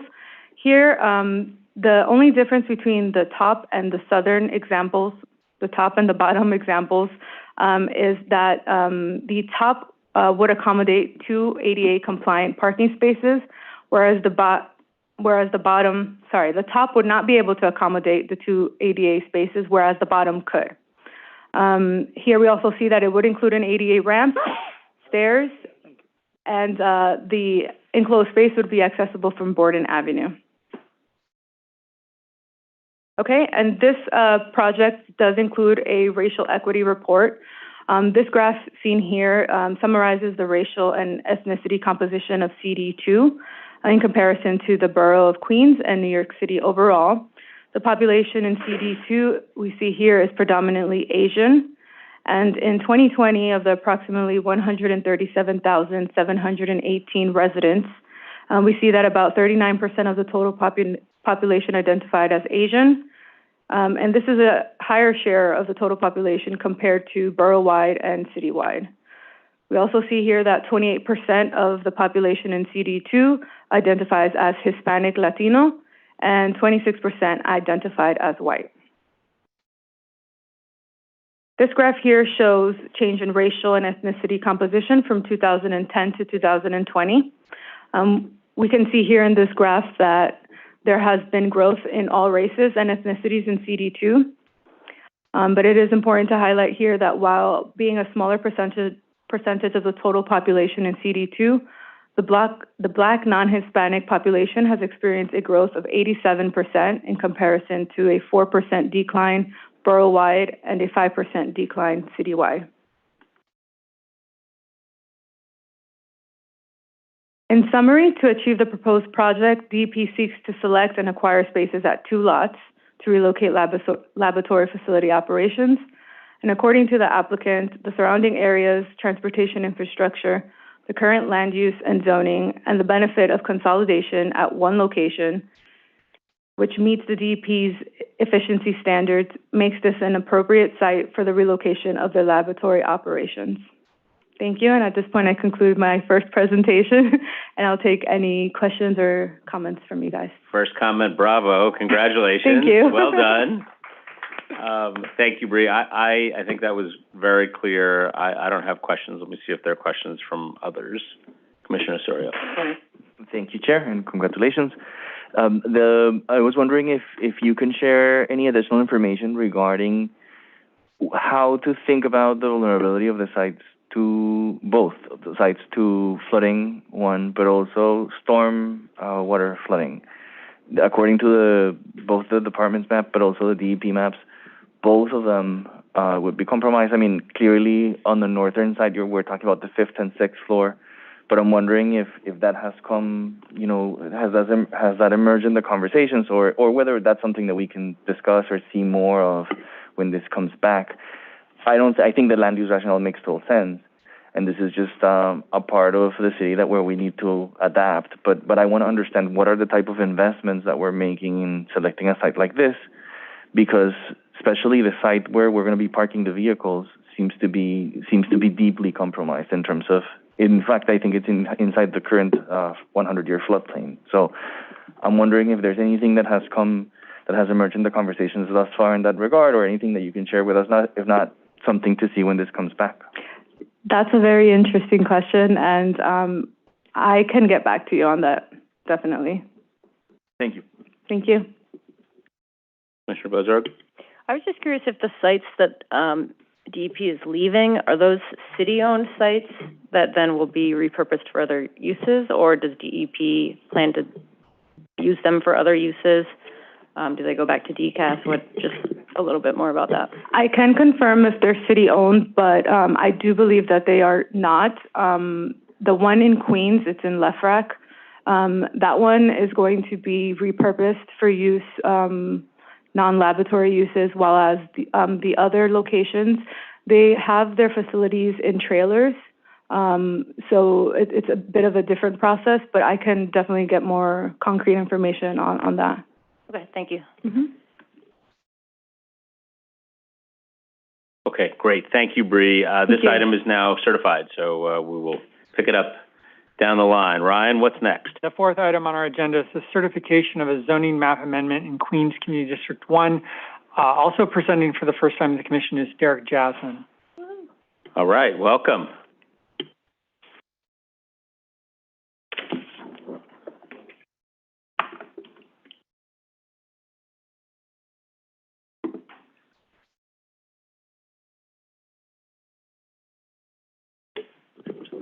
Hello, everyone. Today I'll be presenting on 2117 37th Avenue rezoning. This is a private application for a zoning map amendment from an existing M11 district to an M15 zoning district. This action will facilitate the development of a 7-story mixed-use office and light manufacturing building in Ravenswood, Queens Community District 1. The project area is outlined by the dashed black line, and the development site is outlined by the solid red line. They're situated within the Long Island City Industrial Business Zone, east of 21st Street, a wide street and major north-south corridor that connects Astoria with Long Island City. 36th Avenue is a major east-west corridor located 1 block north of the project area that connects Roosevelt Island and Northern Boulevard. At 125 feet wide, 36th Avenue is also a wide street. The project area is also situated within the transit zone and well served by subways and buses. The 36th Avenue station along the Astoria subway line is served by the N and W trains and is 1/2 mile east of the project area. The 21st Street Queensbridge station is served by the F train and located 1/2 mile south from the project area. The area is served by several bus lines, including the Q66 bus, which provides service between Flushing and Long Island City, the Q69 bus line, which provides service between Long Island City and Astoria, and both of these provide service along 21st Street. The Q102 bus line, which provides service between Roosevelt Island and Astoria, is a 10-minute walk from the project area. Three city bike stations are within a 1/4 mile walk of the project area. The project area is also located 1 block south of NYCHA Ravenswood Houses. Queensbridge Houses, the largest NYCHA development in New York City, is located 4 blocks south of this project area. Open space in the area also includes the Dutch Kills Playground, located 5 blocks northeast of the project area and adjacent to PS 112. The Ravenswood Playground is located approximately 3 blocks north of the project area. 16 Oaks Grove, a small triangular park, is located immediately southwest of the project area and is adjacent to the Queens Library, Long Island City, and PS 111. The project area is located within the Ravenswood neighborhood, which has a diverse mix of manufacturing, residential, and commercial uses, and is outlined here again in black with the development site in red. The project area is improved on Lot 2 with a single-story manufacturing building, and Lot 1 to the west is improved with a gas station and auto repair shop. The development site would encompass only Lot 2. The project area is comprised of Lot 2, which is owned by the applicant, Lot 1 to the west, and about 3 feet of lots 35 and 6 to the north, for a total of approximately 26,000 square feet. The area is within an M1 district, M11 district, north of an M13 district.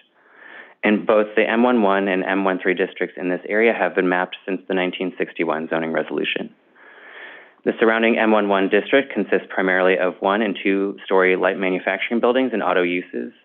The M13 district to the south contains some taller buildings, including a 13-story hotel completed in 2017. 3 blocks east of the project area is the Dutch Kills subdistrict of the Long Island City Special District, which was rezoned in 2008. And Dutch Kills pairs manufacturing districts with residential districts through an MX designation, and this area contains both manufacturing and residential buildings of primarily 3 or more stories. We are now facing northeast, looking directly at the development site. And with a width of 75 feet, 37th Avenue is a wide street. And this is Lot 2, which is applicant-owned and currently consists of a single-story manufacturing building, which until recently was used by the applicant as a retail space and is now presently used for food service truck storage. We are now looking at the development site facing directly north, and at a width of 60 feet, 22nd Street is a narrow street. Other buildings along 22nd Street are primarily 1-story and contain manufacturing and automotive uses.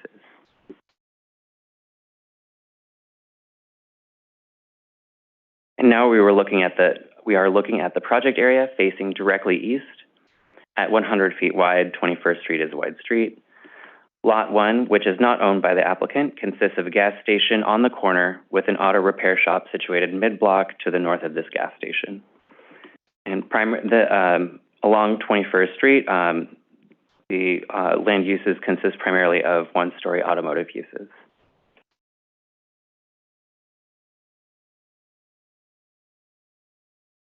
So the applicant is proposing a 7-story, approximately 84,500 square foot mixed-use office, light manufacturing, and retail building. The applicant is seeking to relocate a portion of its headquarters. Approximately 21,400 square feet of commercial space is distributed between retail space on the ground floor as well as office space on the 6th and 7th. Approximately 63,100 square feet of light industrial space is distributed across the 2nd through 5th floors.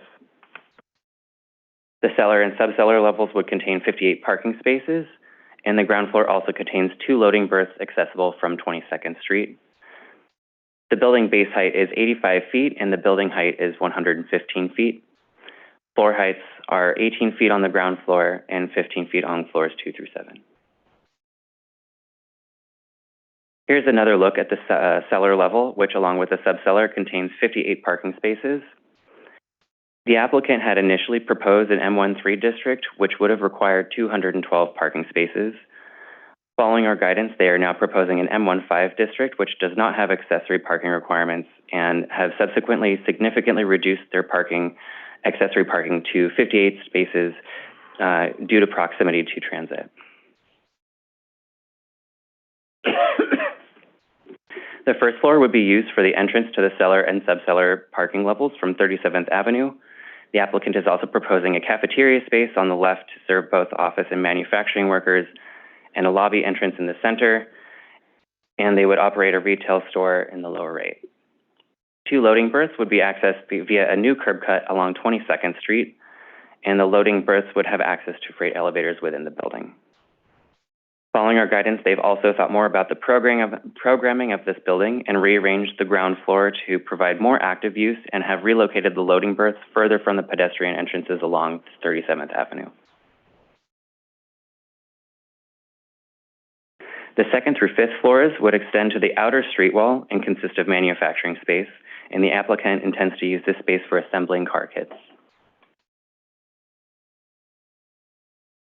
The 6th and 7th floors are recessed from the street wall in compliance with the sky exposure plane, and the applicant intends to use these floors for office space.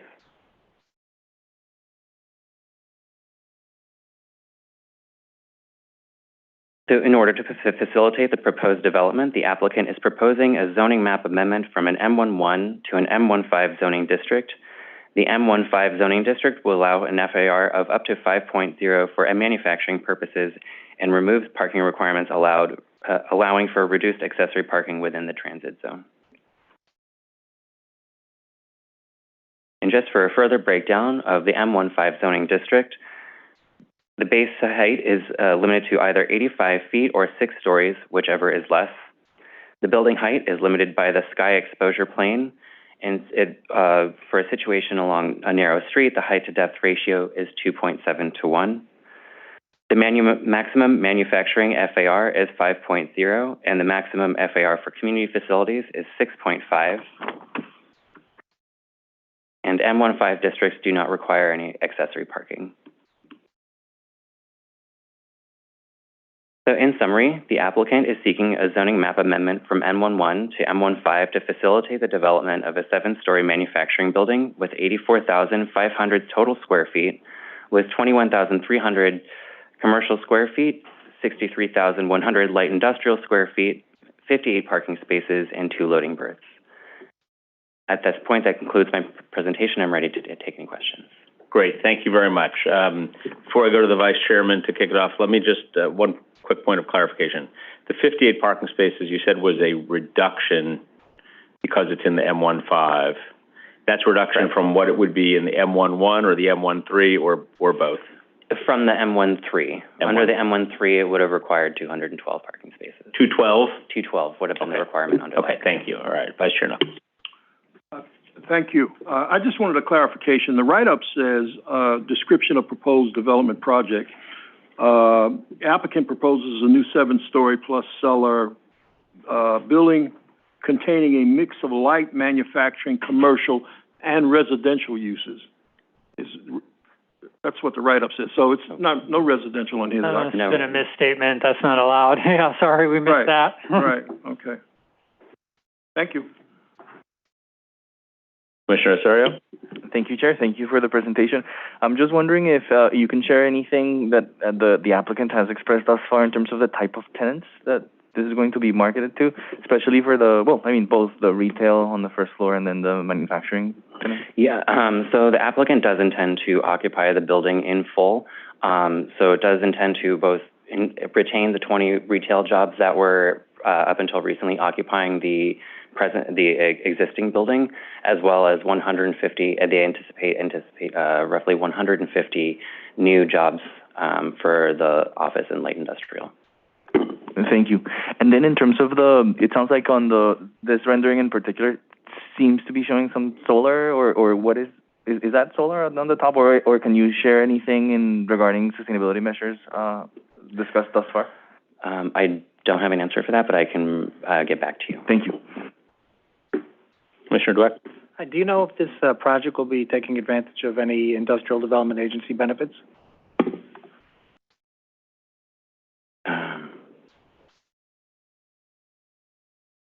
Not that I'm aware of, but I can provide you with a better answer. Thank you. Okay, well, this item is now certified. Thank you very much, and congratulations. All right, thank you. Excellent. Next, and perhaps the final item on our agenda today. It's close. Yeah, the 5th item on our agenda is jump the gun. Modification scope determination. We can carry on all afternoon, all good. For Madison Square Garden special permit and arena text amendment, and Stephen Johnson is here to discuss the proposed modifications. Hello, good afternoon, Commissioners. The Madison Square Garden special permit application and the Department of City Planning arena text amendment application were both approved by the City Planning Commission on July 12, 2023. Both applications are returning to the Commission for a scope determination on the proposed modifications from the City Council. Included in your briefing packages are letters from the Council and their rationale for the modifications. So the council modifications include a reduction of the special permit term from the approved 10-year term to a 5-year term limit. Also, the new findings of the text amendment have been removed, except for one finding related to the loading operations and the creation of a transportation management plan, or a TMP. The TMP remains a chairperson certification, and it must be submitted to the department within 6 months of the final approvals and must be completed in consultation with the Department of Transportation as well as the Department of City Planning. The finding related to the consistency and compatibility of the arena with Penn Station and the 30% design trigger for the proposed Penn Station improvements have been removed, as have the findings related to the redesign of the public spaces, the 8th Avenue frontage, signage, and the new grand entrances to Penn Station. In the City Council resolution, they discussed the ongoing and unresolved conflicts related to the Penn Station and MSG, and the ambitious and important proposal to modernize Penn Station. And the council determined that the long-term viability of the arena use is in question, and therefore they believe the 5-year term is appropriate. DCP staff have reviewed the council modifications and determined that they are within scope of the application approved by the commission. Thank you. Great, thanks, Stephen. So clear enough on the scope question. Let me just ask a couple of points about the rationale here. So the council moved it from 10 years to 5. They removed many of the findings of the new text amendment that we proposed, but not all. They kept the one for loading operations and traffic management plan, correct? That's right. So MSG needs to come back within 6 months for a chair certification on loading and traffic management, right? That's correct. Okay, but they removed our requirement that we had put in that would have had MSG coming back for an assessment of continued compatibility once the rail agency's plans were at 30% of their design completion. Is that right? Yes. And they removed the redesign of the public spaces, 8th Avenue frontage, 31st and 33rd Street. Is that correct? Yes.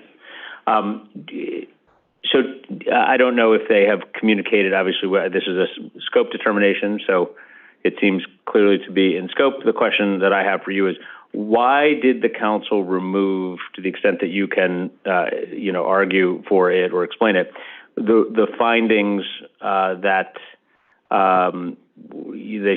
that MSG should come back once the rail agency's plans were 30% known, and the physical improvements that had previously been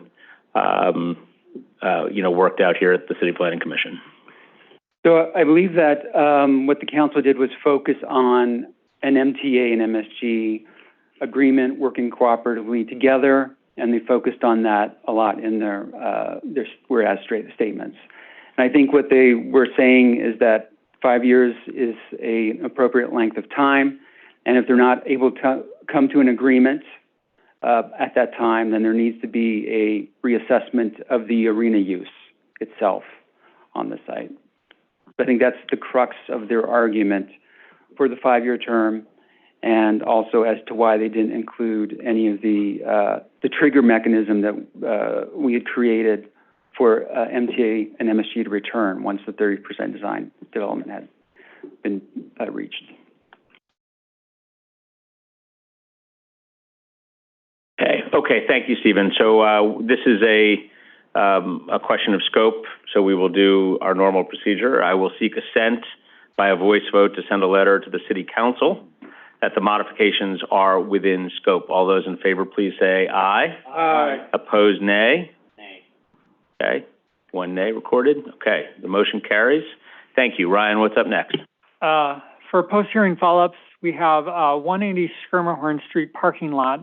This has been withdrawn, but Jesse Hirakawa did want to give the commission an update on this site. Or is Alex, are you doing this? I'm actually available on Zoom. I don't know. Oh, sorry, Jesse's on Zoom. Go ahead, We got you, Jesse. Okay, we can hear you. Amazing. Sorry for that. Yeah, so as Ryan, thank you, commissioners, and it's been a long day. I'll make this quick. And as Ryan was saying, the applicant has withdrawn the application, and they plan to work with the department on an alternative development possibilities on the site. And so the guidance that we're giving the applicant in response is that we're recommending a housing or a mixed-use project of some sort, given the housing crisis we're in and how this area is very well suited for housing, given its proximity to transit and other resources. The applicant mentioned to us that they recognize a rezoning will be needed for the area, given the adjacent buildings and the parking lot has no remaining FAR left on the zoning lot. So we're recognizing that. Additionally, they mentioned that they're going to work with consultants to address the transit easement that impedes on the site, and figure out how they can make that feasible. And so they've told us that they're going to reach out to us very soon to get this process started. And so I know typically we don't give statements when an application is withdrawn. We just thought, given the ongoing conversations, that this would be a nice add-on. And thank you. Great. Thank you, Jesse. We appreciate that. Certainly, we'll look forward to that future conversation. Commissioner Osorio? Thank you so much, Chair. I just wanted to thank so much to Jesse and the department for what I thought was a really excellent a balance between keeping track and doing the due diligence on the proposal that was presented to us, while at the same time trying to analyze the big picture and work with the applicant to achieve the greatest public benefit. Great. Thank you for that. We appreciate it a lot. The questions, comment? Thank you very much, Jesse. Ryan? And finally, we have 534 Coney Island Avenue, and Hanif Yazdi is here with a follow-up. Hello, Hanif. Hi, good afternoon. Good to be back.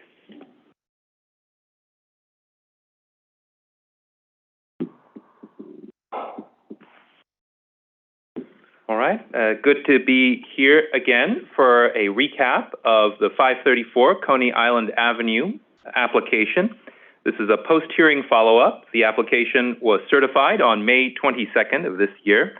Public hearing was held on August 23rd, and the CPC vote is scheduled for October 10th. This application would facilitate the development of a new 11-story mixed-use building with 43 dwelling units, of which 11 would be permanently income-restricted at 534 Coney Island Avenue. The change in zoning from C8-2, an auto-oriented use that does not allow housing, to an R7X commercial residential district with a C24 commercial overlay and MIH will help address a number of issues along Coney Island Avenue corridor. The new zoning will allow for new housing, including this area's only new permanently affordable housing. It will help reshape this block from an auto-oriented fast food use to a more safe, walkable, and vibrant street, and will help set a new vision for greater heights and density on this expansive 100-foot wide corridor at the intersection of Hinckley Place, which is also a 90-foot wide street. The zoning text amendment to Appendix F to map MIH ensures that future developments in the project area will include the necessary provision for income-restricted housing.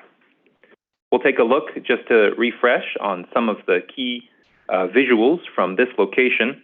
As we can see here, Coney Island Avenue is one of the few 100-foot wide corridors in southern Brooklyn. The CA2 district on the left highlights the common uses in this zoning district: a gas station and a drive-through KFC. During numerous site visits, we noted the inhospitable conditions for pedestrians and cyclists, lack of street trees, and sometimes conflicting uses. For example, the elementary school and apartment building to the block in the north. Across the street from the development site, we see a 2009 residential development with ground floor retail and no income-restricted housing. Just south of it was previously an auto body shop that is now vacant and has moved to McDonald Avenue. Here's another look at the corridor just south of the project area. We see one of the many building material suppliers in the CA2 district that serve the local construction industry, along with local retail and some non-conforming residential uses above. Finally, we'll take a look here at another CA2 district. This is another CA2 zone along the avenue. This body shop is one of the many auto-oriented businesses that serve the local community. We can see vehicles parked on the sidewalk, a common occurrence observed on multiple site visits, which creates a challenging environment for pedestrians, cyclists, and adjacent businesses. Worth noting that during the Commission's public hearing, as well as during Community Board deliberations and elsewhere, Department staff heard from members of the community expressing a desire to see a more comprehensive look at the existing zoning and land use conditions along Coney Island Avenue. The Department concurs that the zoning along Coney Island Avenue is restrictive and in need of reevaluating in a corridor-wide lens. The 100-foot width, limited housing capacity along the corridor and surrounding neighborhoods, and proximity to public transportation make this an ideal location for more density, more height, and a safer, more vibrant streetscape for pedestrians. Therefore, the Department supports the application while noting the need for a corridor-wide vision of Coney Island Avenue. Thank you. Look forward to your questions. Great. Thank you very much. Okay. Thank you very much. There are no questions. We appreciate it. Thank you. And that's it. That's all she wrote. Okay. Thanks very much, commissioners, and to members of the Department of City Planning team, particularly those who worked so hard on our City of Yes for Carbon Neutrality proposal. Congratulations to all of them. Again, our appreciation to former Deputy Mayor Dan Dockeroff for joining us today. And with that, we are adjourned. Thank you all.